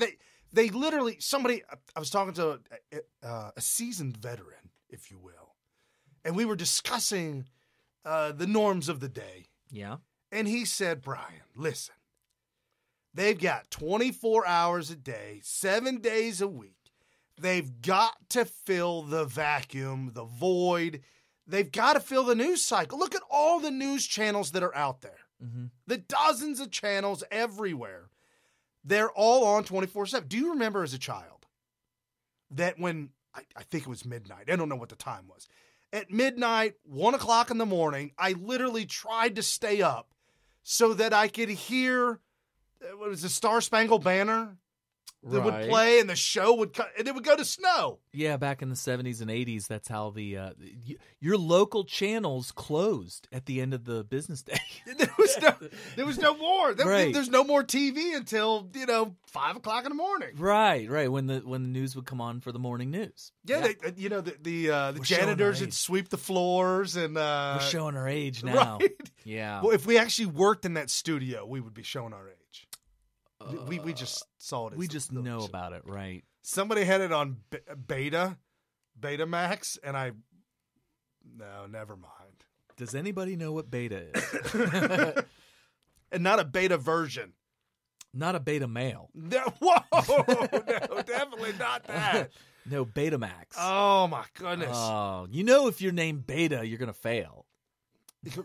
Massively fail. Right. You got to be alpha, not beta. So since we're talking about this, we're talking about the administration. Also, the big thing this week was the whole General Flynn, like we were talking about, the whole the Mueller investigation kind of hit a snag. The Republicans are coming after the Mueller investigation. And then we've got breaking news about the TarMac visit with against Trump with Bill Clinton and Lynch. Yeah.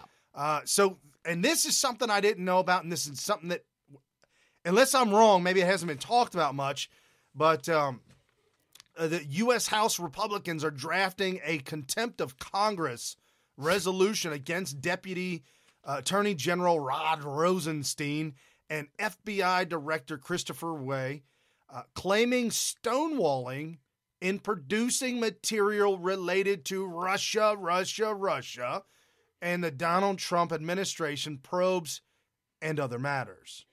Is this the first time you're hearing this, or is it just me? That's the first time I've heard that, a contempt of Congress, huh? Correct. They should do a contempt of Congress for this probe for not producing any evidence. Yeah, right. I'm all for that. If it's not producing evidence and you don't close down shop. We're a year in. You just said we're a year into Russia. Well, no, that was... We talked about Russia a year ago. Right, and the Russia thing was... People say, oh, well, the dossier, and all this kind of stuff.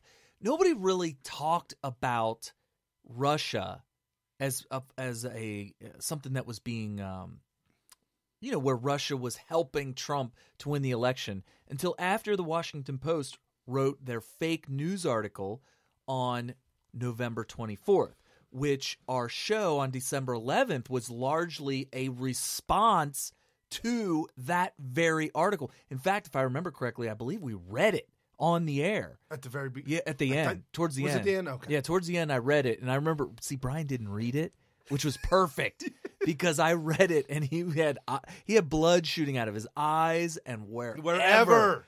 And that was hilarious. That was We do that to each other, folks. We So- know, like before the show, if he calls me early on Sunday and doing show prep, or I haven't even started yet, we know that when we start talking, we literally have to stop. Yeah, because the doing genuine the show. reaction's better. Yeah, We're doing the show. We did it a lot back in the day. We'd say, "Wait a minute," we'd be like a half hour into a conversation, and we're just all animated and going off, and it's a great conversation. All of a sudden, we're like, "We're doing the show, aren't we?" Did the show. You would show up, and we would sit here 15 minutes before show. I can't do it anymore. And we would start goofing. And we would talk and get deep into a conversation and We'd realize... start talking about policy or something or a news item of the day. And then realize, oh, man. Well, we thought we could redo it. Once it's gone, it's gone. Yeah, we'd bring up the same topic on the air that we were joking and having a good time about. And I was like, remember when you said... Yeah, and you were like, can't do that. You can't you can't redo it. You can't redo it. No. Not without a lot of rehearsal. Or if you are Joe Scarborough on MSNBC and you taped a Thanksgiving Day show the day before Thanksgiving. Actually, he needed a lot more rehearsal. Oh my goodness. It's a train You wreck. could actually hear him cringing. Yes. And the guests that were on the show couldn't believe what they were doing. They were all like, I'm never going to be able to live this down. Right. I sure hope they don't find out. I hope the public doesn't find out. No, I hope this all stays quiet. So the New York Times, we're talking about the Republicans drafting a contempt of Congress resolution against the AG, the FBI director, the whole Russia-Trump probe, and the New York Times reporting Sunday why top FBI officials assigned to Special Counselor Mueller's probe of Russia-Trump election collusion has been removed from investigation. Uh-oh. So apparently, this happened a while ago. Apparently, I lost his name. I'll get it. But he was removed, and nobody explained why. So Nunes said, by hiding from Congress and from the American people, documented political biases, because the guy that was removed, apparently deep state Hillary Clinton people, and the FBI didn't say anything about it. Just kind of quietly just go quietly in the night. Shh, don't let anybody know. Right. by a key FBI head investigator of both the Russia collusion probe and the Hillary Clinton email investigation. So this guy was part of the two biggest things that have come down, and both of them have to do with Hillary. The Russiagate has to do with Hillary. The FBI and DOJ engaged in a willful attempt to thwart Congress' constitutional oversight responsibility. So that's what it's about. And if you think about it, that is absolutely what they've done. Are you surprised? Because it seems to me that the FBI and the overall department, because the FBI is kind of under the umbrella of the Department of Justice, and it is the deep state. When we talk about deep state, when we talk about swamp, that is a big part of what we're talking about. And it sounds to me like it's like an enemy entity of our U.S. government that is working against everything, against the Constitution, against the people, against our duly elected representatives of the people, that people like the Trump movement. If the Trump movement likes somebody, the FBI, DOJ, swamp, deep state, all the above have to come down on those people. You got people like Roy Moore who are getting stuff made up about him, right? That kind of stuff. And so it doesn't even surprise me. And I'm glad that it seems like Congress is holding people in contempt now. So I'm happy about that. And I'm not, no, obviously I'm not shocked about it, but I'm happy and elated that at least Nunes is taking the reins and filing these things and trying to put some heat, some pressure on the FBI and the DOJ, who keep coming up with fake stories, fake investigations, investigating Trump still currently for some kind of Russian collusion. And then apparently they get a hold of Brian Ross at ABC News and say, hey, we got Flynn. He's gonna admit that he lied. We're gonna take him in. He's gonna work with us. And by the way, they are so wrong. Why don't you go ahead and run with a story and really jack this all up? Oh my gosh! I mean, how did that not go that way? I know I'm just, folks. I'm just saying. I don't know that it went that way, but it just seems too coincidental, if you will. And then this week, the flight records for Lynch and Bill Clinton and TarMac in Arizona, 29-page FBI document shows that they actually, Lynch had this planned to meet with Bill Clinton. Originally they said it was coincidental. It's just a meeting of two minds. Oh, Bill's here? Yeah, because they actually said that. Oh, yeah. I mean, they said that. They literally said that. Right. Oh, Bill's here? And then it was a 20 I gotta go and have a conversation. Right, it's a 20-minute conversation. Just about grandchildren. 20 minutes. They're just catching up. You're right. That's just totally the documents show that they were concerned. The FBI was concerned with a local police officer, one who was in the motorcade escort to take Lynch to the airport. This police officer knew what was going on, he knew what was going on, and he started to talk about it, and he said it wasn't a 20-minute conversation. It was more like an hour, if not more, when Lynch was on Bill Clinton's... Lynch and Bill Clinton both met on a third aircraft. It wasn't her aircraft. It wasn't Bill Clinton's aircraft. I thought it was hers. It was the third aircraft that was set up for the meeting. Right. It was all planned out. So the FBI could care less about the actual meeting, which was so wrong and insane. But in the emails, the FBI says, we need to find that guy, meaning the police officer that was spilling the beans about what was going on. He said, we need to find that guy and bring him before a supervisor and make him sign non-disclosure agreement. Wasn't it a little late? Didn't he already leak some stuff? Oh, no. They were saying that during the time when it was all going on. They were like, we need to get a hold of that officer. We got to lock this guy up, put him on an NDA. For $600,000, I might do it. It's possible. I'm not saying that I'm corrupt. I'm just saying that I'm corruptible. No, I'm just kidding. Right. Well, so this police officer said that the meeting was not 20 minutes, more like an hour. And I believe that it was about Benghazi and the Benghazi reports, which came out to be true, led to the investigation of Hillary Clinton's emails.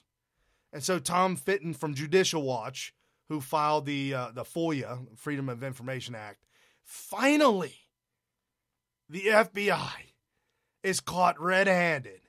The FBI DOJ sham in the Clinton email investigation. Folks, this is what this is.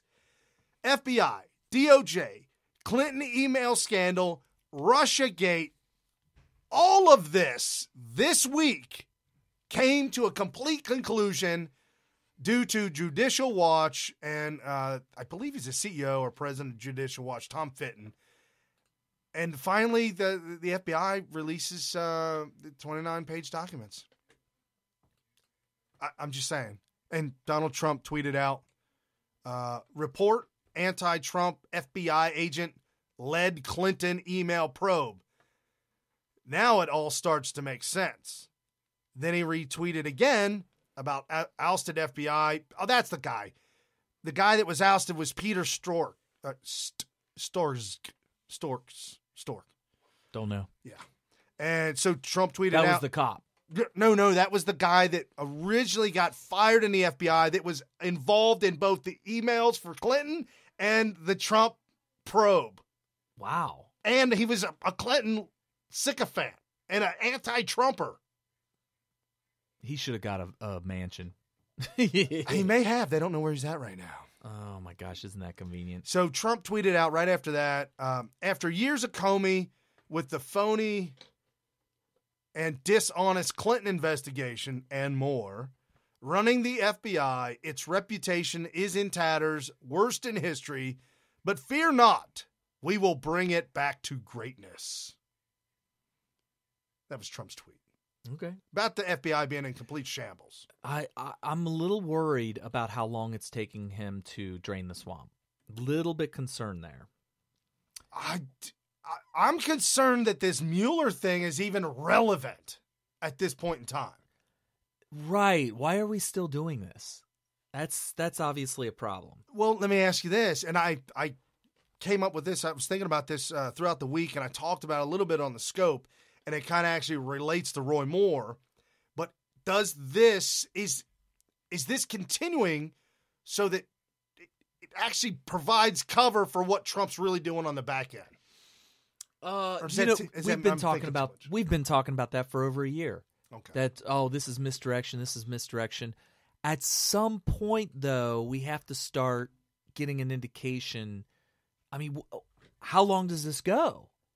Like, what are we misdirecting for? Like, where is the actual progress in draining the swamp? Although I find it funny that it's self-draining on the outside, which is, in the outside, if the inside of the swamp is the actual government workers and elected officials that are actually pulling the strings, you have the Hollywood and mainstream media people who are going down in flames now because of all the sexual assault allegations and all this kind of stuff. Right. And that's causing that's a draining of the swamp. And people don't realize this.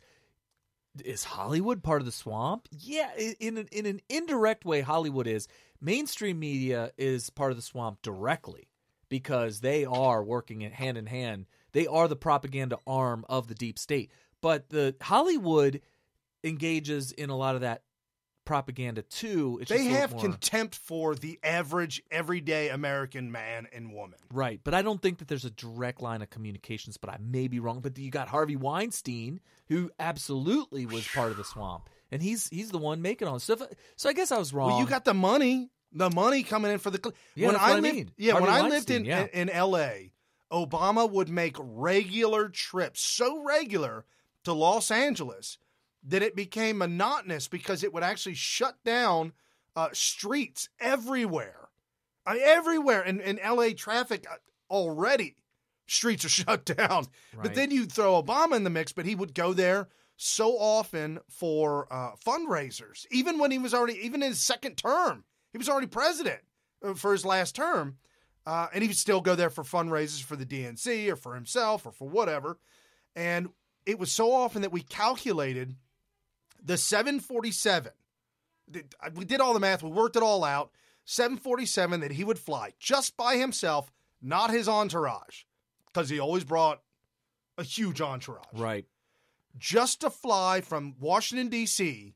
to Los Angeles, 747, fuel cost at that time alone, only fuel cost, one-way flight, $25,000. I could totally see that. I mean, that's $25,000 one way. Taxpayer money. Just for Obama to raise money out of Hollywood. I mean, that's nuts. Part of the fundraising should go towards that fuel cost. Seriously. You would if think. That's all he's going to the West Coast for is to raise money, yep. Then yeah, why should the taxpayers have to transport him people started complaining about that. Right. That he was fundraising on the tax dime, which he never stopped, and nobody ever did anything. It's just whatever. But yet we've got Russiagate, we've got Flynn. The fake news story about Rex Tillerson, the stock market not crash, but the drop. Right. By 30 points and then come back. Crash. Yeah, it came back because people came to their senses. Right. How do you not? And I know you mentioned Dan Bongino earlier. Right. And this is another one of those heartbreaking, gut-wrenching stories about Kate Steinle. Yeah, Steinle. I don't know why everybody's all of a sudden mispronouncing that. Everybody's calling it Steinle and all that. It's Steinle. It's always been Steinle for the past year or so that everybody's been talking about it. It's Steinle. Right. But what a gut-wrenching story. I was thinking about this today. I was thinking, you got to be thinking this as the father or as a loved one of this the victim, Kate Steinle, that it's just unfair that she has to be taken away. It's so unfair. But that doesn't even talk about what happened in the verdict. You would talk about unfair. It's unfair that she has to be taken away. It doesn't matter what happens to him, right? The guy that killed her, doesn't matter what happens to him, but it's unfair that she has to be taken from us like that. You know how they say that if someone can't get a fair trial in that town, that they'll take it to another town? Yeah, but isn't that up for like the judge or something like that to determine? Well, I think that anybody tried for anything like this in San Francisco will not get a fair trial and must go to another city. Like, I don't know, Cincinnati. Bring him here. This is a sanctuary city, though. Oh, damn it. Yeah, it has to go to some. What town was My Cousins and Vinny filmed in? That was Alabama. No, you didn't. No, you didn't. That was Alabama, I think. And let Roy Moore, have Judge Roy Moore preside. Roy Moore, or the guy who played the Munsters. He's dead. Oh, is he? Yeah, died a few years. What's his name? I don't even remember his name. But was it Eddie Munster? Who was the big guy? They're the dad. His dad. Whatever his name was, I don't know. The Munster guy. Yeah, it's just a shame because it's bad enough that this injustice of her having to be taken from this earth happened, but then for him to have gotten off because they convinced the jury or the judge or whoever was presiding over this verdict that, well, yeah, sure, he stole the gun, but he didn't know that he had a gun and he didn't know what he stole. And then he was kind of playing with, I guess it was wrapped in cloth, and he was playing with the item that he stole outside of the cloth, and that caused the trigger to be depressed not once, not twice, but 3 times in an aimed direction. At the crowd. Where a bullet was ricocheted and hit Kate Steinle. It was just a horrible, horrible accident. It nicked her carotid artery, Carrie. It could have happened to anyone. It wasn't her face. She bled out. I mean, it just happens. Just total accident. And of course, rightfully so, people are like, well, first of all, why is he even here? This is a guy that's been deported like 5 times. He's been feloniously crossing the border multiple times. So he's a multi-time felon, and he shouldn't be here. And some people are like, the liberals will tell you, well, it's just the fact that he's an illegal alien shouldn't matter because statistics show that they don't commit crimes any more than residents and all this stuff. But people don't want to hear that. They don't want to hear that. And so I don't think it's a fallacy or just illogical to say that it wouldn't have happened to her. She wouldn't have been taken from us if immigration was enforced. Because their argument is, well, accidents happen or bad people exist where people fire guns into crowds. I mean, Stephen Paddock of Las Vegas was not an illegal immigrant, and he's shooting up an entire concert. But people just don't want to hear that. I don't think it's a fallacy to connect that he shouldn't be here to the fact that the action that he's responsible for after the fact ended up killing somebody. Right. I don't think that it's wrong to make that connection.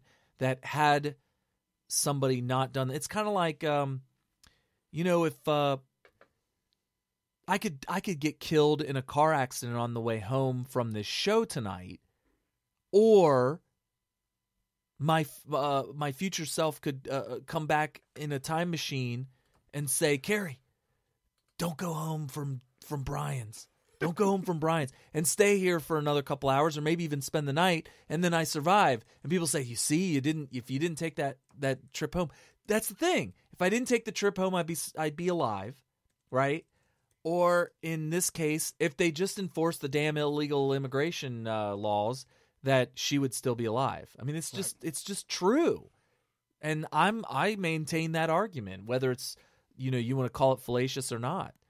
People don't want to hear that it doesn't matter that he shouldn't have been here in the first place because she would have been randomly killed by somebody else. I don't think anybody with rational thought wants to believe that.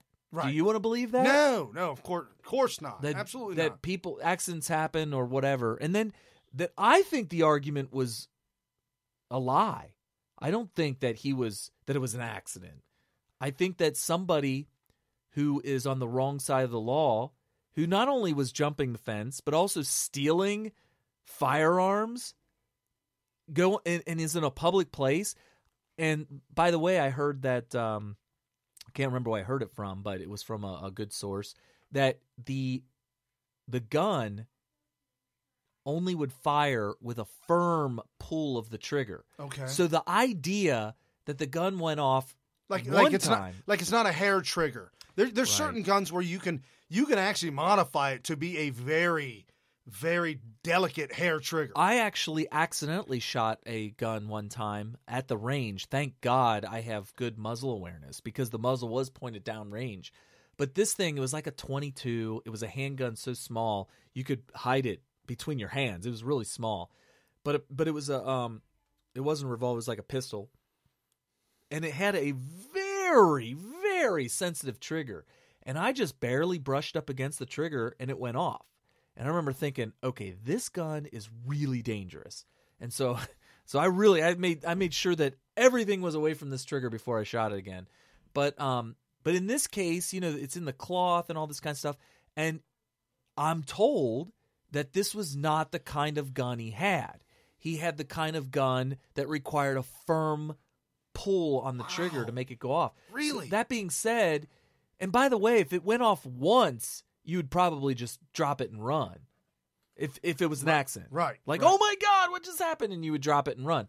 But 3 times? That's not an accident. You don't accidentally shoot a gun 3 times. The fact that they were able to convince a jury, assuming it was a jury and not the judge, that this was the case, tells me that gun control in California is also causing really bad verdicts. Because think about it. If they had a right to carry, a right to bear arms in California, then these people would probably be more familiar with firearms.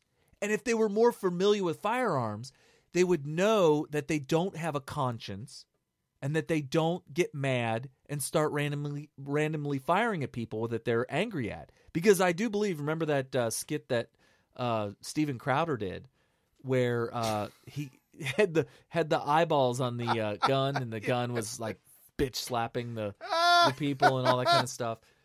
And brandishing a knife. Brian's ready to play that. So yeah, there's a Steven Crowder skit that I feel like he stole it from us because I had actually pitched that to Brian one time. I said we should do a skit where the gun actually. Brian's got it queued up and ready. Is that Mr. Crowder? Yeah. So this is. Are you gonna play it? Because I'll set it up. It's 3 minutes. Yeah, sure. Why not? So this is what the left coast believes about guns, which is why, and there's a reason we're not trying to make you laugh about this, because this is an actually really, really funny video. But the point is that when you treat guns as if they kill people, not people killing people, but that guns kill people, and you don't let anybody have guns. You basically take their Second Amendment away from them, and they don't get a chance to bear arms because it's illegal in California for the most part. You end up with an entire population of people who actually believe this stuff. Right, and there were a lot of people when I lived in California just before the communist Jerry Brown was elected again. He was kicked out in the 70s and then brought back in the 2000s. Apparently, they didn't have enough of him and reelected again. And and by the way, this week, he approves that HIV patients can donate blood now in California. Do not get a blood transfusion in California. That's going to cause death, not because they're going to catch AIDS, but because they're going to refuse blood transfusions. Right. So Jerry Brown, when I left, apparently in California, you could open carry a firearm. Second Amendment. Have it on your holster, on your hip. But Jerry Brown, once in office, when we left in 2010, 11, 12, something like that, he made it illegal in the state of California to open carry.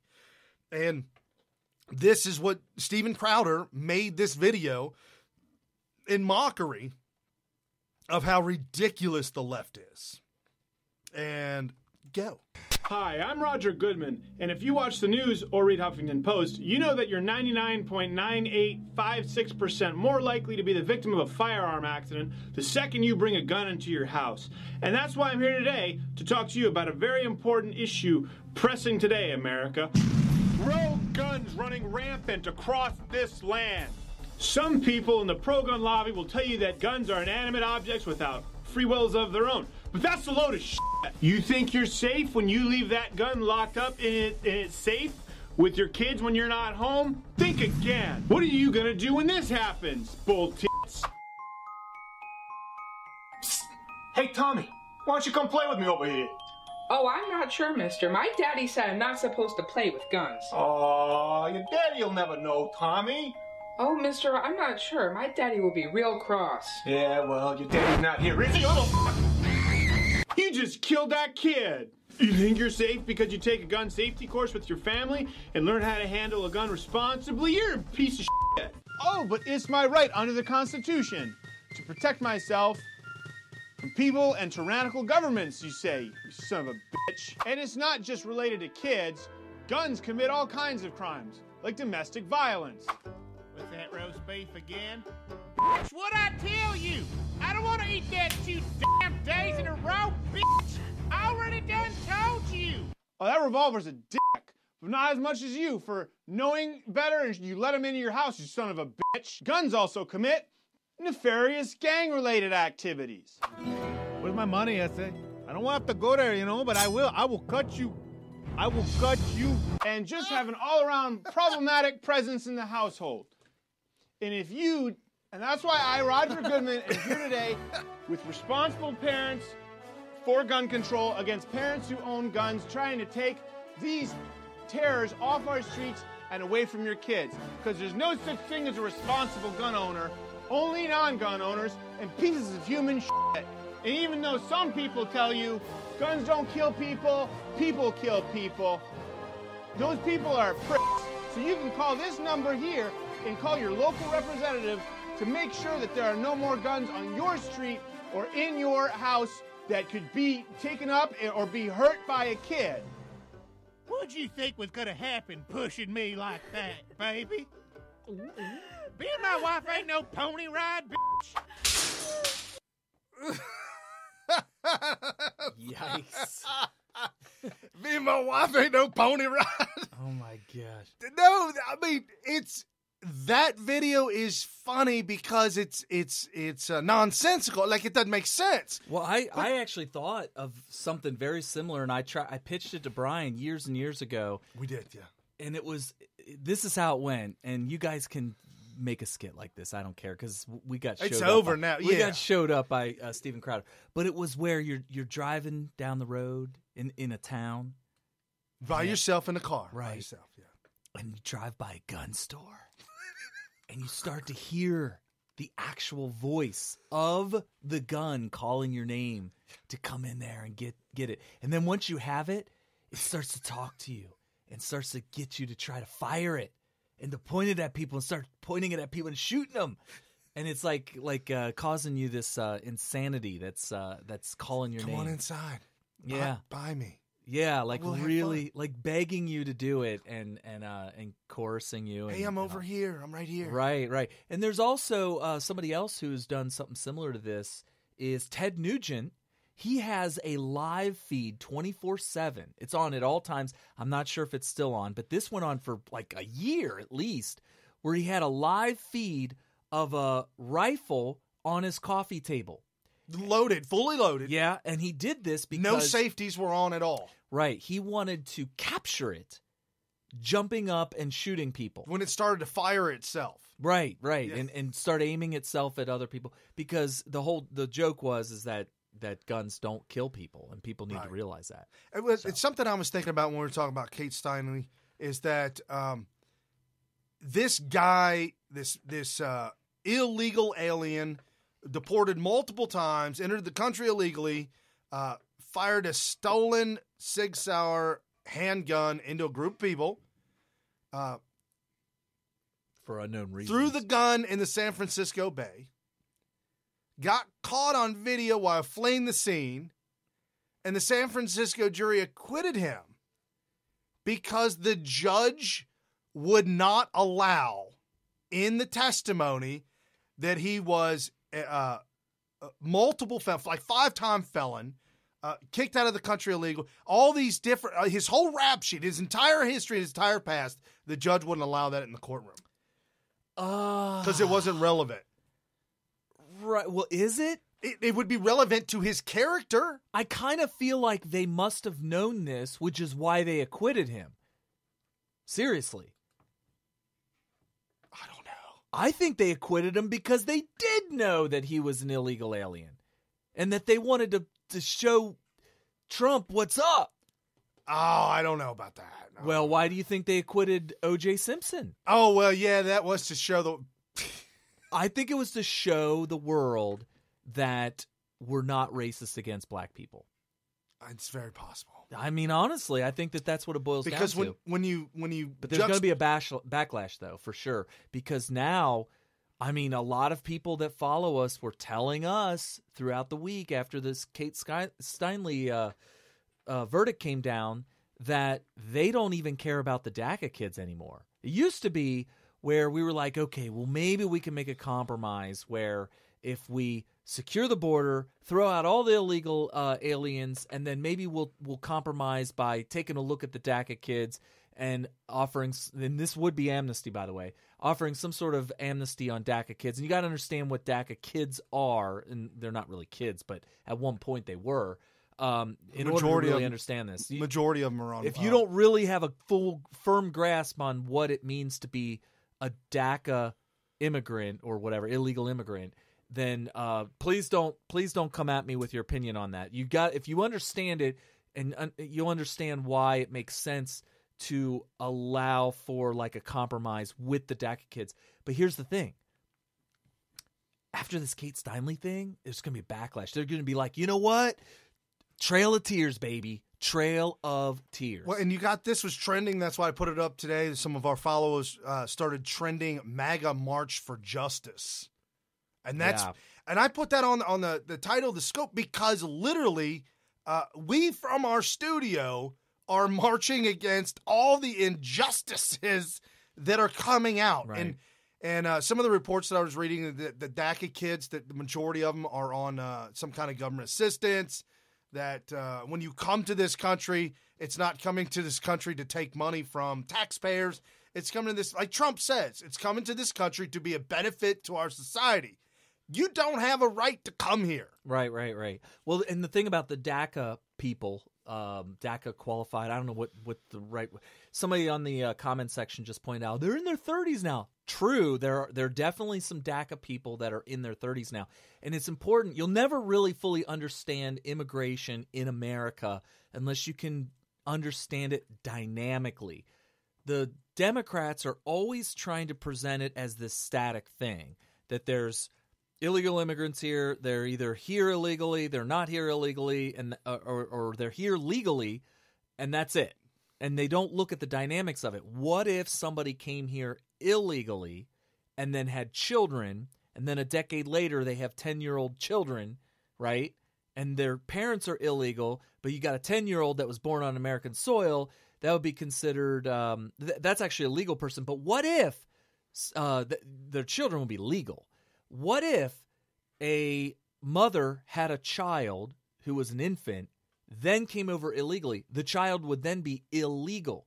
That's considered a DACA kid there. This is from Breitbart, 5th of September this year, 2017, so just a couple months ago. And it says, this is only the fault of the parents. Right. DACA recipients are illegal aliens. They are, yep. It's a massive amnesty program. They're not children. They're 15 to 32, so that was this year. But even if they're 32 years old, imagine you come here before you can even remember. Your parents brought you over. You were illegal. You were an infant. And you spent your entire life. You may not even know that you're illegal. And then your parents are like, yeah, son, we got to sit you down. And they sit you down. Like, we brought you over illegally. And for the first time, you're like 30 years old, and you find out for the first time that you're not even a legal immigrant or something to that effect. So, well, I knew a kid that was adopted. Yeah. That didn't find out until I think she found out in her mid-20s. Uh-huh. And she was devastated.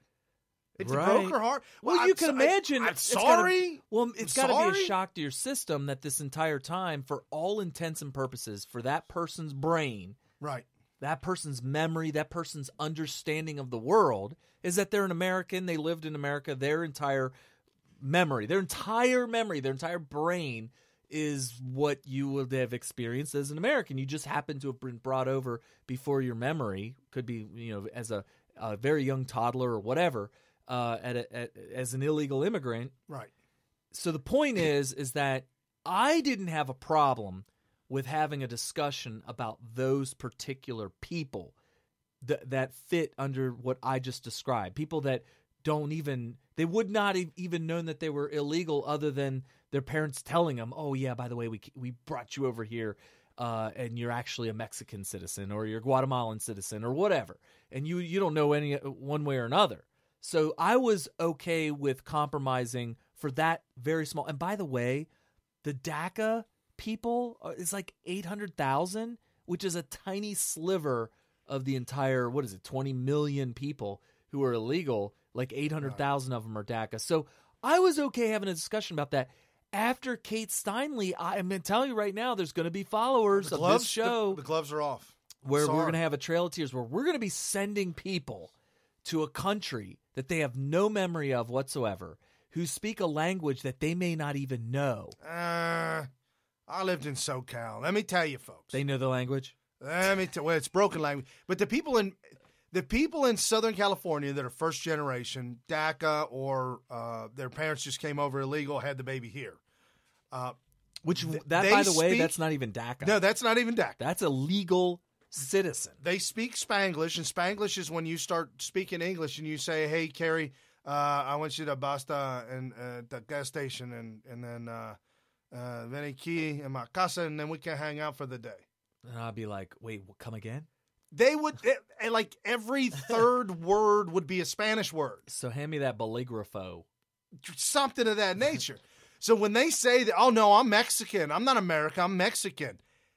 Actually, when you ask the people in Mexico about you, they don't look at you like you're Mexican. They look at you like what? Like you're American and you're perpetrating. Oh, so you're fake. You're fake. You're perping. Oh, man. So yeah, and they don't even recognize that in this. A lot of them may have gone back. There's probably family, extended family back in Mexico, now if you're going all the way down to Honduras, Guatemala, I mean. So it'd be kind of like if I went to Ireland and said, I'm Irish, and they look at me and say, well, you sound kind of American to me. Yeah. And I'd say, well, I am American, yeah, but I'm Irish. And they'd be like, well, you have to explain that you're of Irish descent, basically. And I still don't cut the mustard because they would have some kind of, I don't know what the word is for, whether it's jealousy, envy, something. The fact that you've had it so good in America and now you're claiming to be Mexican, won't you come back here to Mexico and live for a minute? Well, you know what I would tell them? I'd say, hey, you want it as good as me? You need to have a constitution that guarantees your freedom. You need to secure your borders so you don't jump the border. You mean come to America. And you also need to have a capitalism. Embrace capitalism. So this article by Breitbart, some DACA recipients are criminals. Over 5 years between 2013 and 2017, 2,100 recipients lost their amnesty benefits due to criminal and gang-affiliated concerns. DACA is not a law. It is a violation of the law. President Obama's DACA program is not a law or even a policy. Good point. I forgot about that. Yeah. Rather, it is a brazen violation of the immigration law as written and passed by the American people's representatives in Congress. You're referring to the DREAM Act. There was an act that was attempted to pass. It was going to be a law that was going to allow what is called dreamers, which are DACA people, right, to just give them amnesty for the most part, or deferred action against those people. So it did not pass. No. Did not pass, which means DACA is just in your head. Seriously. I know. The DREAM Act is just in people's heads. Right. So it's not an issue, but it would be something that we would talk about when it comes to dealing with a permanent solution for illegal immigrants in America. I would be open to having a compromise with DACA.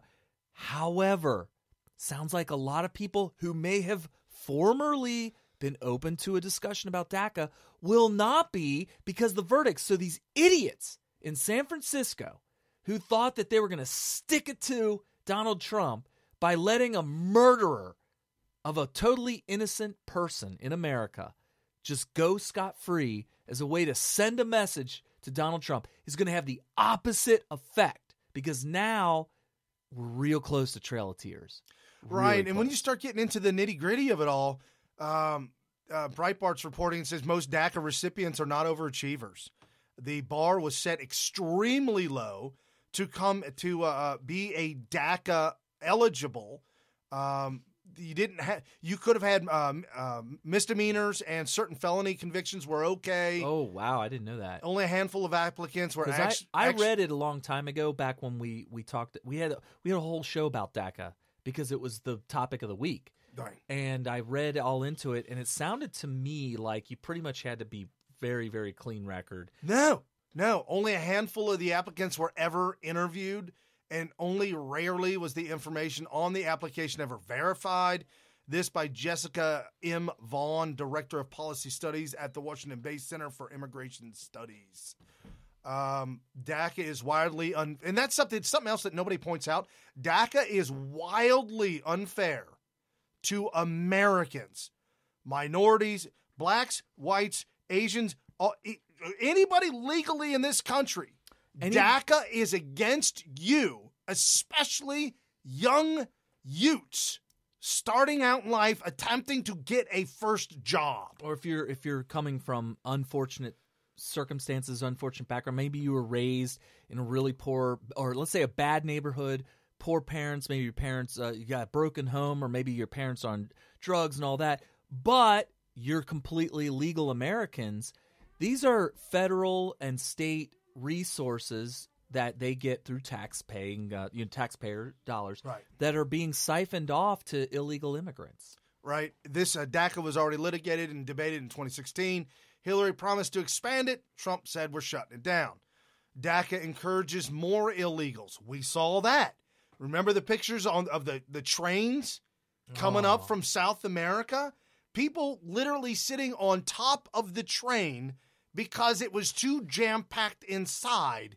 People hanging on the trains knowing that they were coming to America to get Obama's and the program, Obama and the money and the people, they advertised this in Honduras and Guatemala and south of the border of Mexico. I was just going to say that. Glenn Beck was the one that alerted me that. I know everybody listening hates Glenn Beck, and rightfully so, but he does do some good work, and he actually found out that they were distributing flyers to everybody in South America if you can make it to America, this is what you get. And it was a laundry list of all the big benefits you get, and they were just like, what? Right. So there was a massive federal effort, where taxpayer dollars were used to try to get as many illegal immigrants into America as possible, with the hopes that if an amnesty deal ever goes through, that they would all vote for Democrats. And right.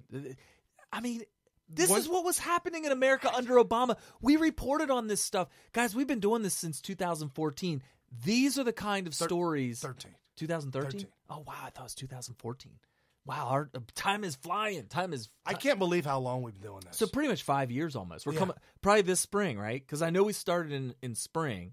So it'd probably be May. We put on the calendar the anniversary like or something. for Smith Radio. I think the actual very first show was at the last weekend of April, like the first Sunday in April, and then we went with a full regular show because we realized, hey, we could do 3 hours. Oh yeah, we started with like an hour, and we're like, that's it.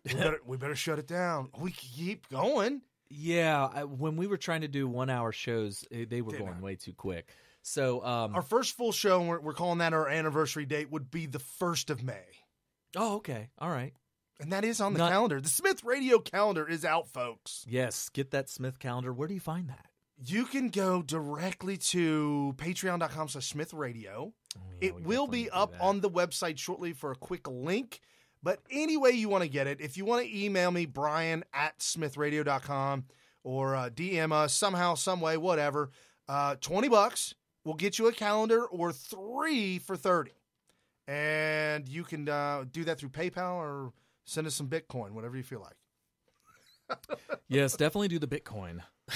Anyway, so just to wrap up the DACA thing, like you were saying, Obama declared DACA amnesty in 2012, and Central Americans saw the announcement, read the details.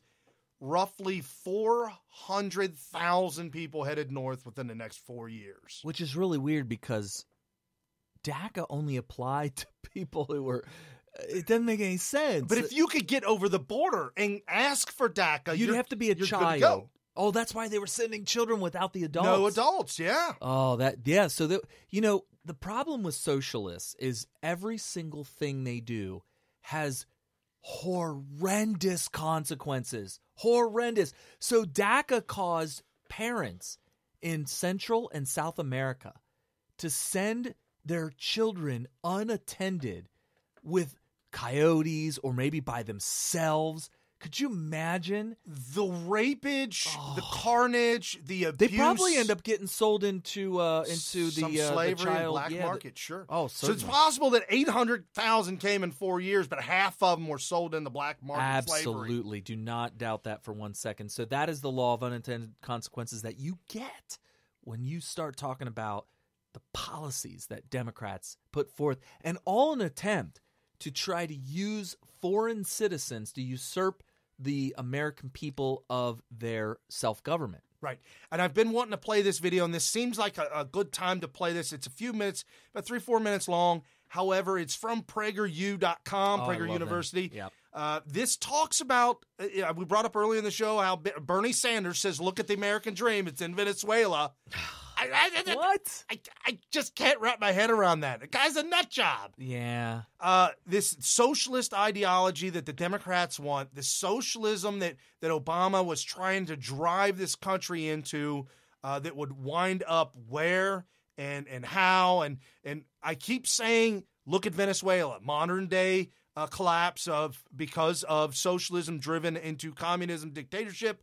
Look at Zimbabwe, it's completely fallen apart. PragerU did a really good job on explaining Venezuela, the beginning, the middle, and the demise within just a few minutes. Does a really good job, and I really want you folks to see this, because this is, at Smith Radio, this is what we're trying to expose. Yeah. We want you to see that this is not where we want to go, but it's where the Democrats want to take us. Once there was a South American country with a promising future. It had a functioning democracy, a rapidly developing economy, and a growing middle class. All the important indicators, including education, healthcare, and foreign investment, were pointed in the right direction. It was far from perfect, but the mood was hopeful, and with good reason. But now all that promise is gone. The country is a failed state, a hollowed-out shell of its former self. Services like power and water are sporadic. The most basic consumer goods, from bread to toilet paper, are in chronically short supply. Crime has skyrocketed. Freedom of the press is almost non-existent. Democracy has been replaced by a virtual dictatorship. The country is, I'm sorry to say, my beloved Venezuela, a place in which my family has deep roots. I can tell you what happened to it in one word: socialism. In 1999, then candidate for president Hugo Chavez promised to lead the people of Venezuela to a socialist paradise. His theme was Esperanza y Cambio, hope and change. Venezuela is a nation of great wealth, Chavez said, but it's being stolen from its citizens by the evil capitalists and evil corporations. This wrong would be righted, he assured the voters, if they elected him. And they did, to their everlasting regret. Chavez drew inspiration from his mentor, Fidel Castro. Like his mentor, he enjoyed giving speeches that sometimes lasted as many as 7 hours. He even gave himself his own weekly television show, where he would spontaneously break into song. Here's a rule: when your nation's leader starts singing on national television, you're in trouble. Under Chavez, the government of Venezuela took over industry after industry. The government, he assured everyone, would run these businesses better than private enterprise, and the profits would be shared by the people. With great fanfare, he tore up contracts with multinational oil and gas companies and demanded that they pay much higher royalties. When they refused, he told them to leave. They did. His image was burnished by Hollywood celebrities who flocked to see the great work he was doing, taking money from the rich and giving it to the poor. Progressive politicians from the U.S. and Europe also praised him lavishly.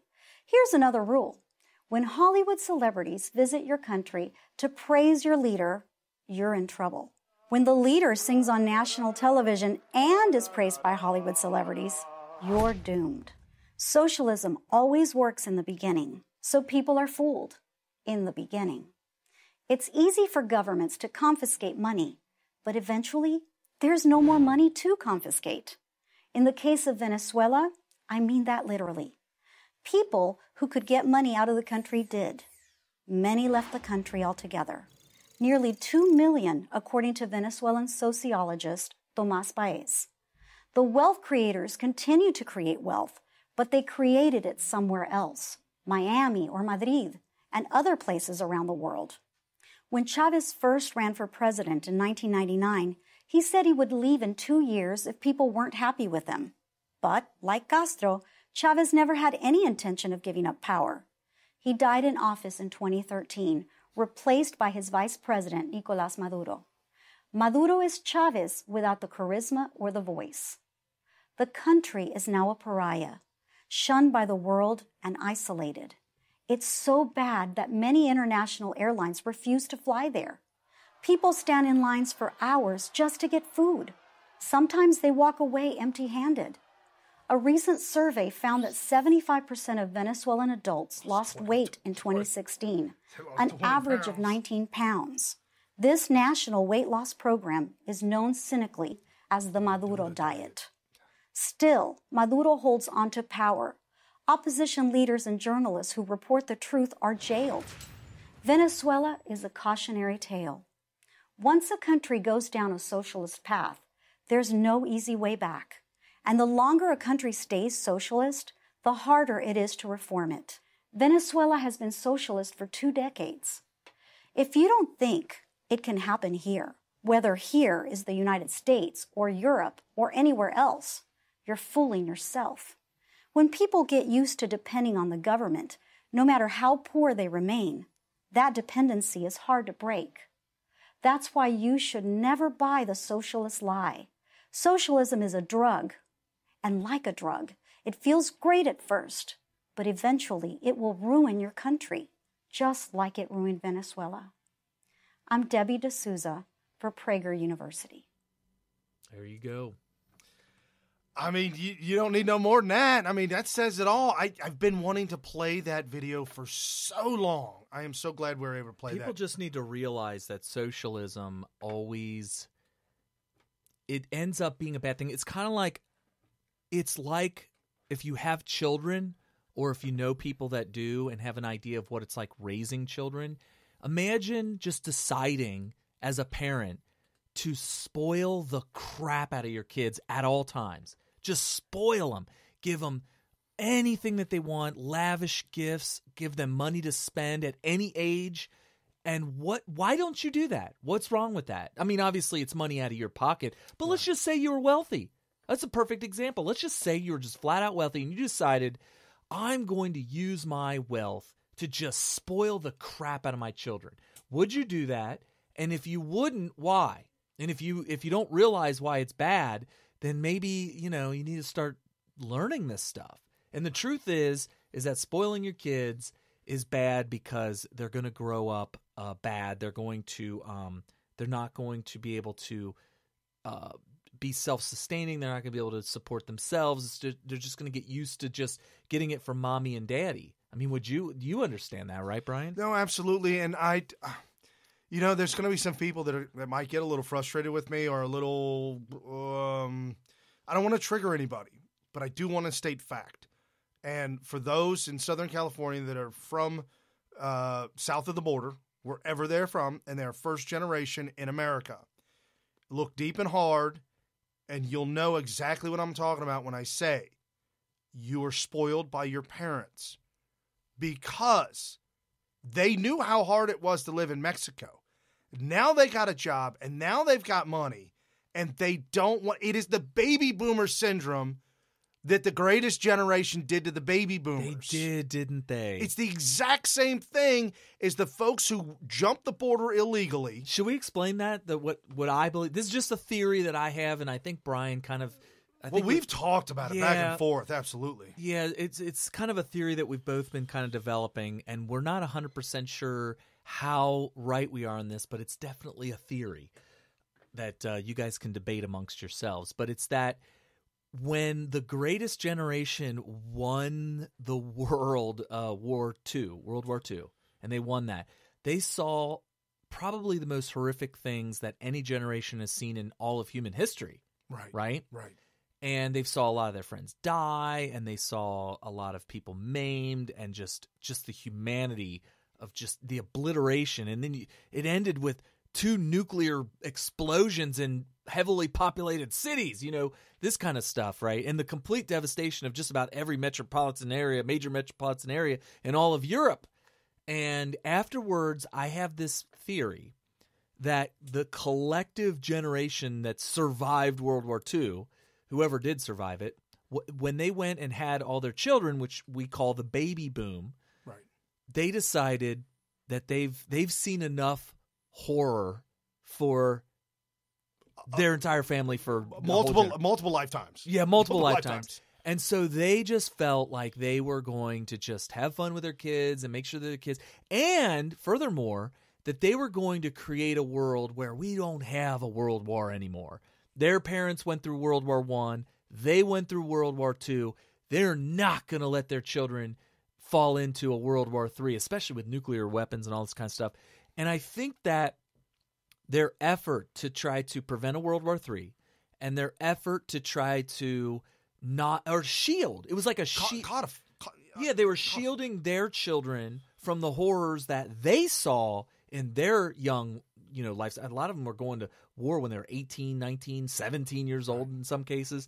And so their effort to shield their children caused what you see in the baby boomer generation, which is they when they were young, they were the flower children, the hippies. And I did a scope on Saturday, folks. I had a Christmas breakfast or Christmas lunch with a generation that I used to work with, and they're the forgotten generation. Most of them now all retired, and once a year they get together and they have this Christmas dinner with each other, and they announce the people that have passed away the past year, and they introduce new people that are just newly retiring. Anyways, the majority of them all are the forgotten generation, born 1925 to 1945. And then that's where you get the baby boomer that moved from there. That generation, I asked, a good man started working at this company in 1961. And I'm sitting right next to him. He knew me before I could even speak. And I mean, this is how long the guy's known me. And so I was sitting next to him, and I asked him, his name's Alan Smith, S-M-I-T-H. And everybody called him Smitty. And I said, Smitty, you guys are sitting around at these tables, and you're talking about all these great memories, these great times, and this life that you've had where you all went to work. You worked for 40 years, and you got a retirement and a pension, and now you're living life. What happened to the baby boomers? Is this an anomaly? Is this an anomaly at this company that has never happened anywhere else in the world? And he looked at me and he said, no. Everybody did that. You went and got a good job, and you stayed there, and your family was around there, and the people you worked with and their families knew each other.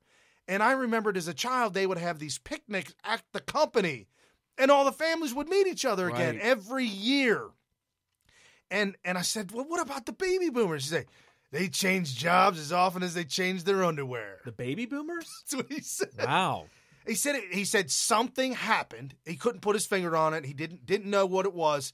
But just by talking to him, he understood and saw clearly and related to me what we're talking about right now. There is something. It was something in the sand. There was a line that was drawn that said, this is it. We're never going that way again, and we're never going back. So the guy you're talking about, was he a baby boomer, or was he part of the greatest? He was the forgotten generation, the Korean War era. Yeah, the Korean War generation. Yeah, the forgotten generation. And so I just kind of came up with this little bit of a theory about maybe what it was. I was talking with my wife about it late Saturday. You know how the liberals, the media, the Hollywood elites, how they talk about the conservative right, the people, 40 years and a $40 watch and you're dead. Those people are miserable. We made movies about those people and we talk about them all the time. And at one point it was like a selling point that they would use. Folks, I'm here to tell you, we've been sold a bag of goods because that very structured, structured family life, structured financial life, lived very conservatively, but happy. Lots of friends, church every Sunday. You knew all your neighbors. They pray before this lunch every year, and when the lunch is over, they sing every year. Somebody comes up and says something about Jesus Christ, Christmas coming up, and then every year they sing Silent Night. Every single old man and old woman, everybody, in harmony, in unison, they sing Silent Night. It's just what they do. And I thought to myself, if Gen X was here, or somebody from Hollywood, somebody from the media knew about this and they were here, they would do an about face and write a horrible article about how backwoods these people are. And I'm here to tell you, folks, it's a lie. They are the happiest people, the wealthiest and happiest in the sense of wealth, meaning security and financial security with themselves, their families, their children, their grandchildren. It's just a bygone era that we were sold that, and the baby boomers ran with it. Lock, stock. If it doesn't feel good, don't do it.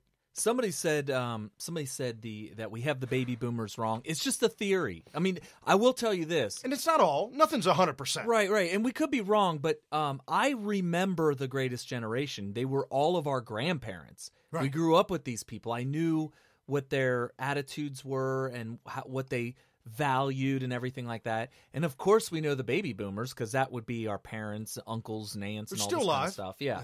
They're still around, and whatever. My dad I'm just comparing the difference between the two. Right. And it was the people that protested the Vietnam War and the people that fought the Vietnam War and in some cases were policymakers that led to what we were ending up doing during these eras compared to the greatest generation. John Kerry was in Vietnam. Oh, was he? That's what he said. He was the one that threw his medals over the White House fence all that kind of stuff. Yeah. So my dad is part of that forgotten generation. He's 75 now. He was born in 41. Yeah. And here's another thing too. It's SoCal Patriot that's saying this. I'm just saying that there are people that are in the baby boomer generation that are totally different. I'll give you a perfect example. Rush Limbaugh. Well, I'll give you another one. Donald Trump. Yep. Donald Trump is the on the early end of the. I don't remember. Yeah, exactly no, what year he's 71 years old, and that is the same year as someone I know. So it's definitely right there at the late 40s, right there. 40. What year was he born? Whatever year he was born. So you look at Rush Limbaugh, who was born in 51. Right. And how old is he? Whatever he is. He's like 66. He's still in his 60s. 66, something like that. So, yeah, he's exactly the same age as my dad. And Rush Limbaugh and then Donald Trump. These are people who... 46.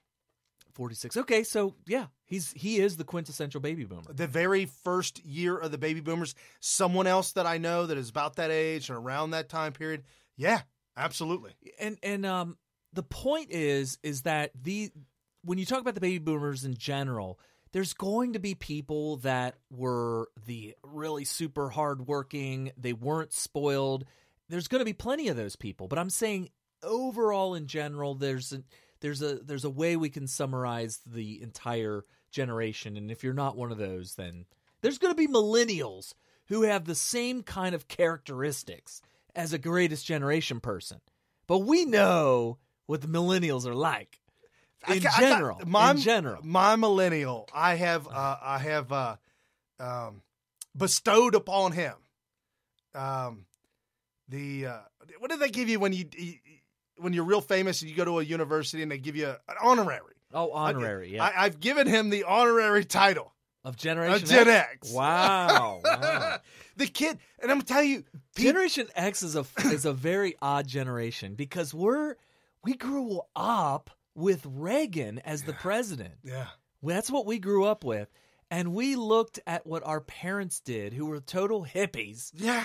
And we're just like, you guys are weird. Right. Like, seriously, that's what we grew up. We grew up making fun of baby boomers because they were our parents and aunts and, and they were embarrassing to us, and maybe that's part of the reason why we're kind of bashing on them a little bit because, they were the parents. Family Ties. I identified with Michael J. Fox's character. And he was the conservative Generation Xer with the hippie parents. And he had a picture of Ronald Reagan. Right. He always had the tie on. Yeah, and his parents were this tree-hugging liberals. Like they were in the commune, flat out. Yeah. Totally. Yes. And Melania, you know what generation she's in? Is she not? What is she? She's younger than Donald Trump, but she's 3 years older than me. So she's a Gen X. Okay. All right. It is Rock what it on is. Trump. It is what it is. And then you're Obama, 61, and Clinton, obviously 47. Now, Bill Clinton would be more or less the forgotten. No, Bill Clinton? Was he? He had to have been a hippie. You've seen the pictures. He definitely of him. is a hippie, right? But I thought he was born. Well, maybe not. Well, we know that Hillary Clinton is younger than Trump.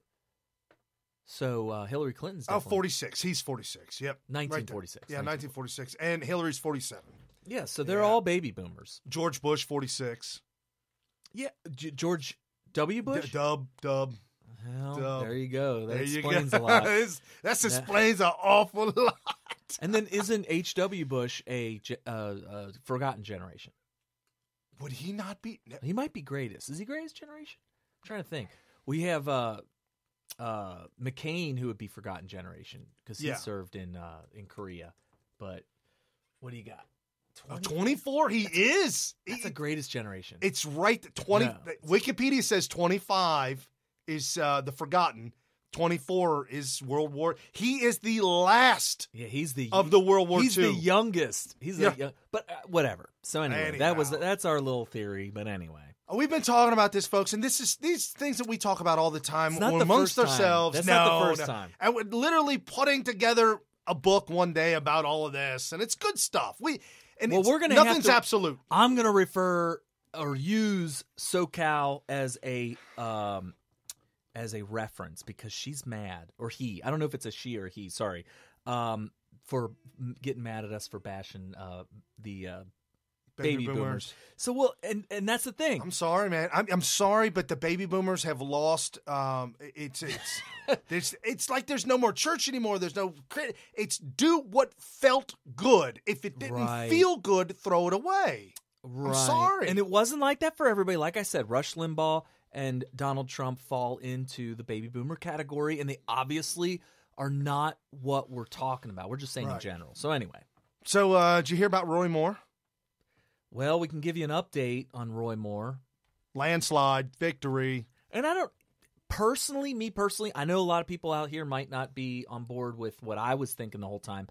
I thought this was just a strange hill for the Democrats to die on because it didn't seem very possible for them to be able to beat him. And why are they dying? Not only why are they dying on this, but political strategists who are watching from afar or from close are beside themselves, befuddled, and quite shocked at the millions of dollars the DNC is putting into Alabama, just like they did Georgia, millions and millions of dollars on TV ads about pro-abortion, pro-partial abortion, and abortion including up to the birth date.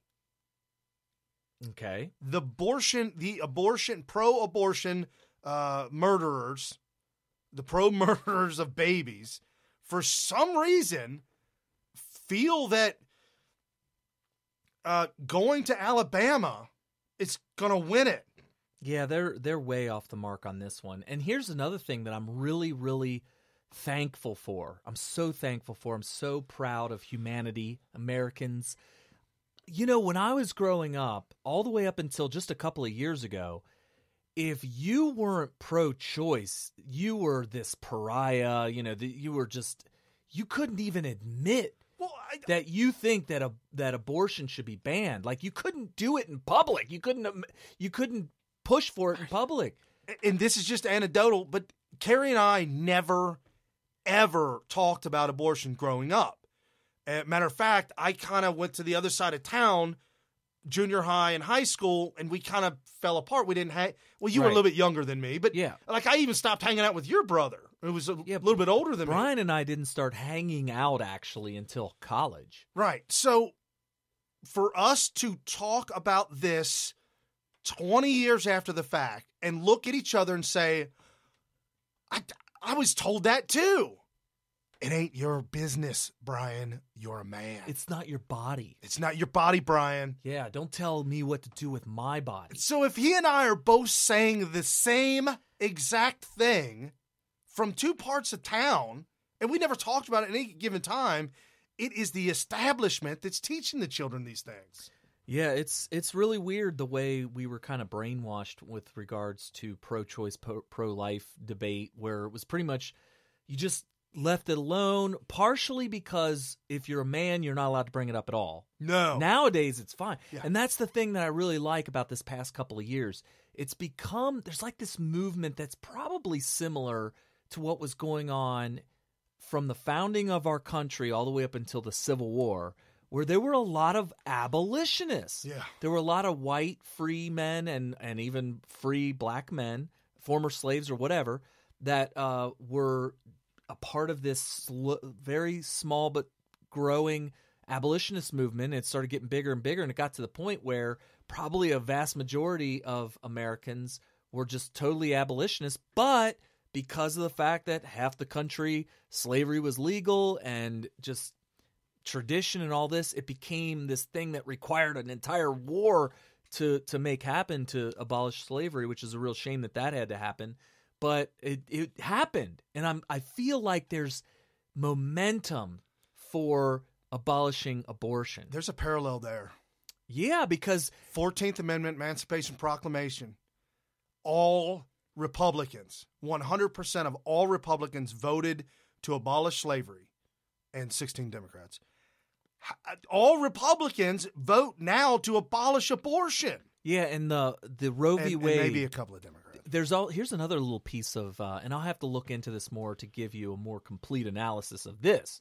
But we've been told that once Roe v. Wade was decided.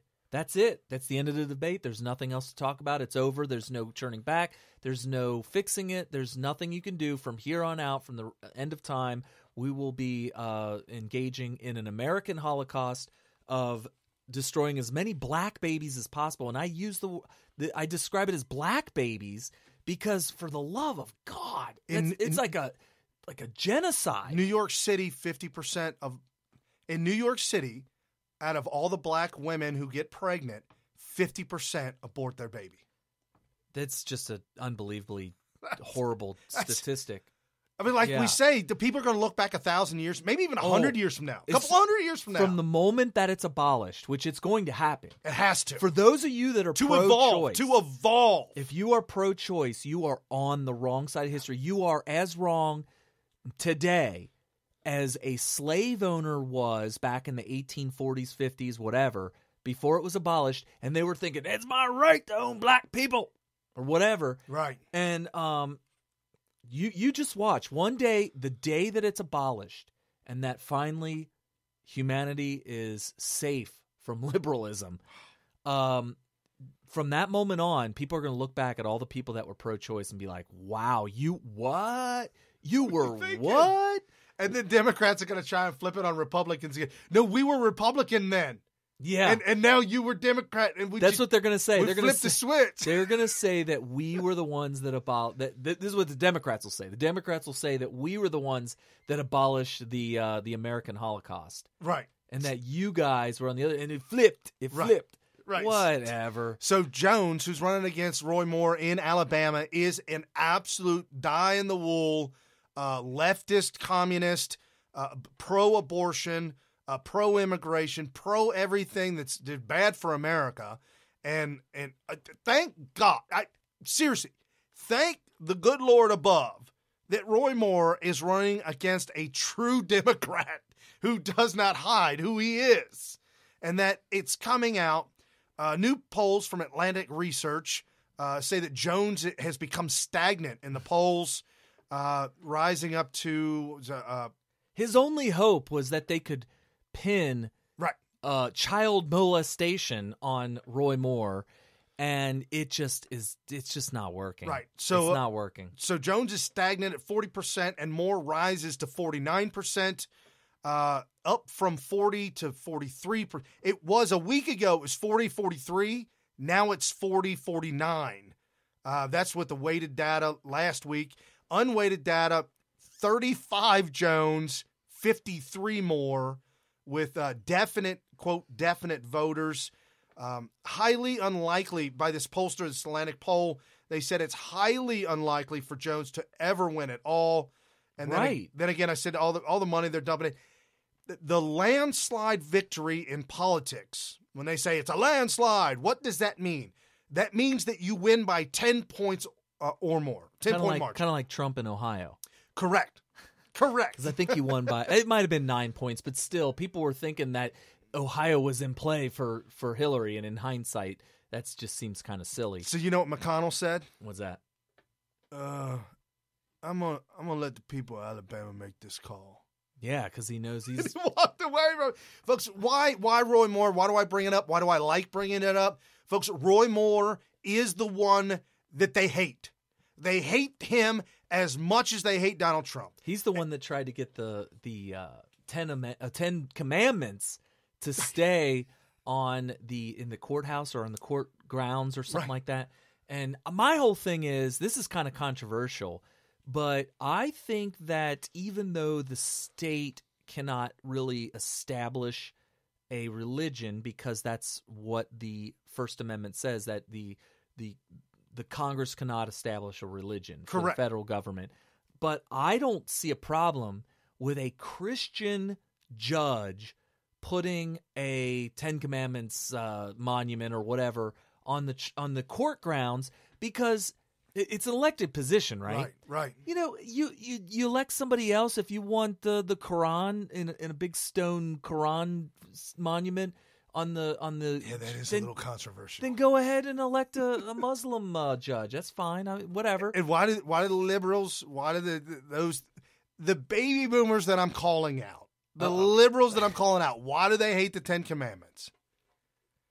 Because it's all about personal responsibility. Well, it's all about structure. The commenters are saying don't generalize.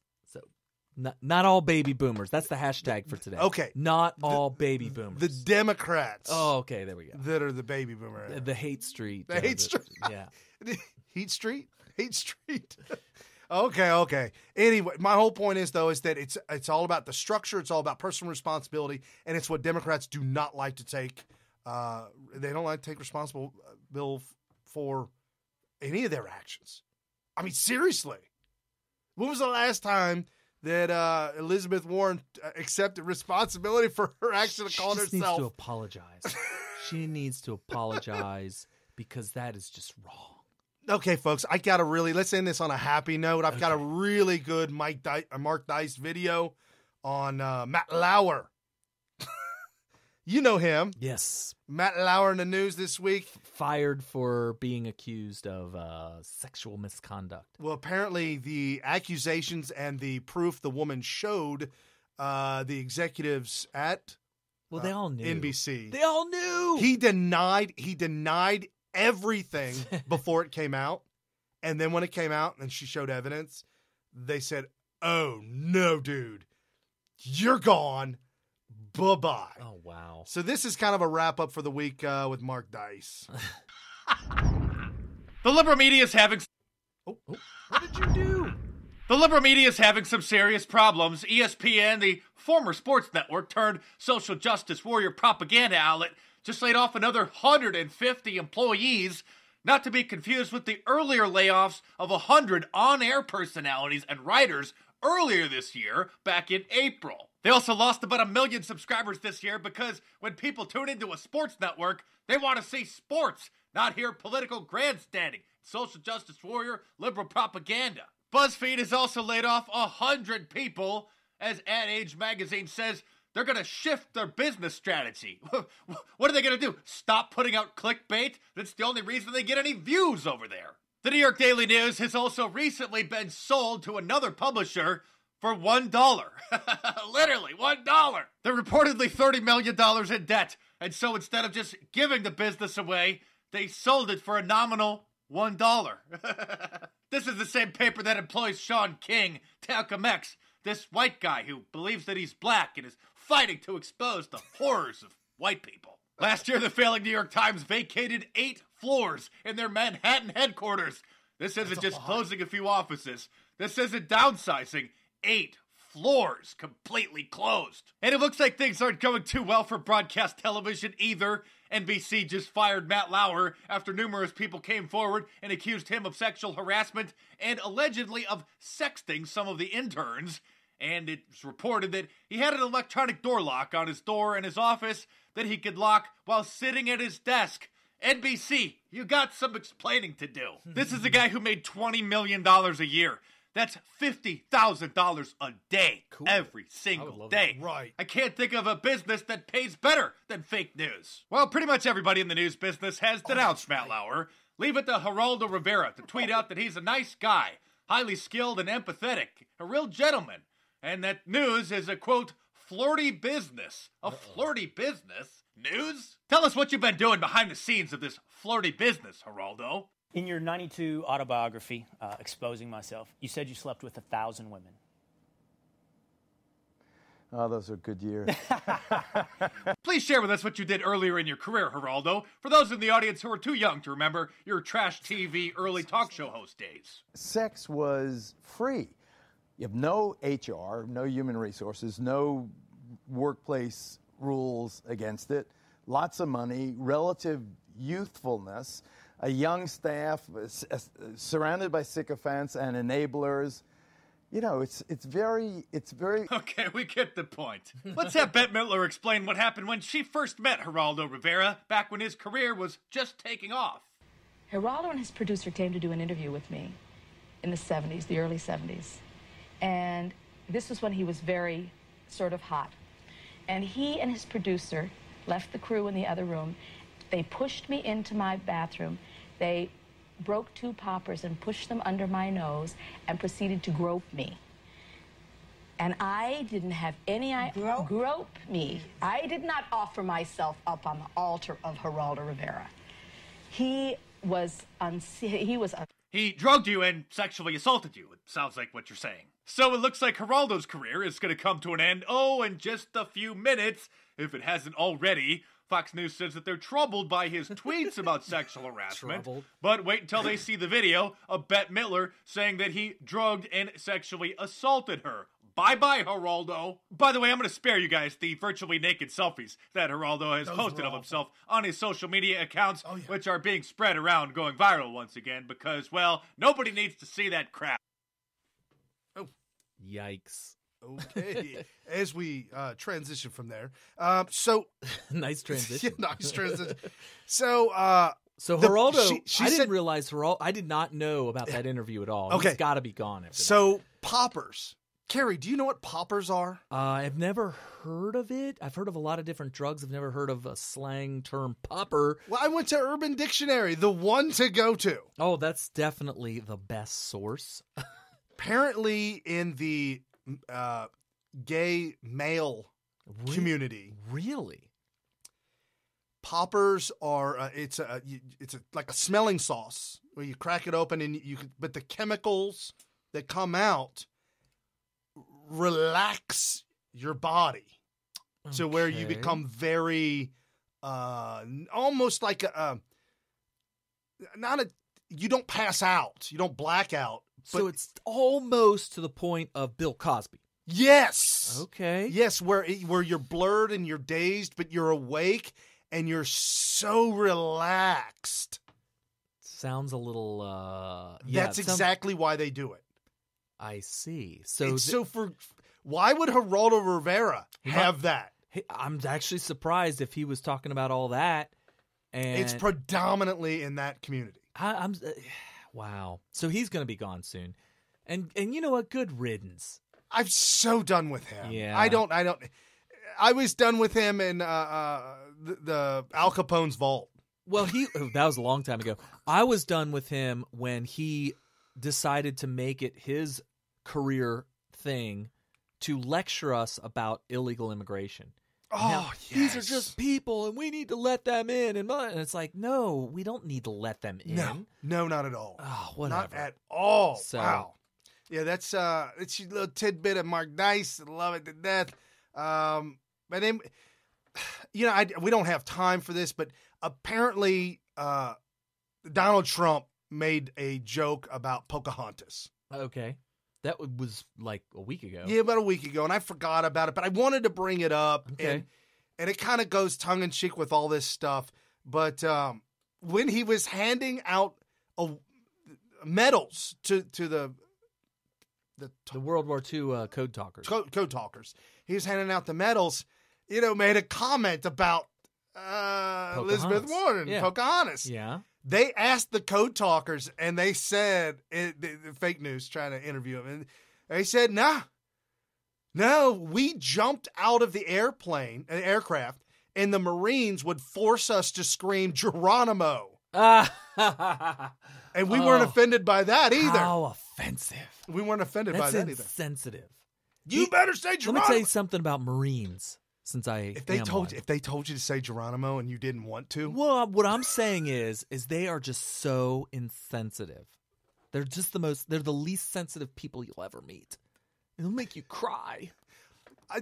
Monsters are so interesting. I told my girlfriend the other day, they're just so sensitive. No, Marines are going to tell you to yell Geronimo and throw you out. So. Oh, dude, I couldn't even imagine doing anything otherwise. The thing is it probably was a coincidence that they happened to be American Indian. Right. They probably yell at all young recruits to yell Geronimo when they get shoved out. I would imagine so. And then over in England, they got a woman who's direct descent to Pocahontas. Oh, yeah. And they interviewed her and said, what do you think about Trump?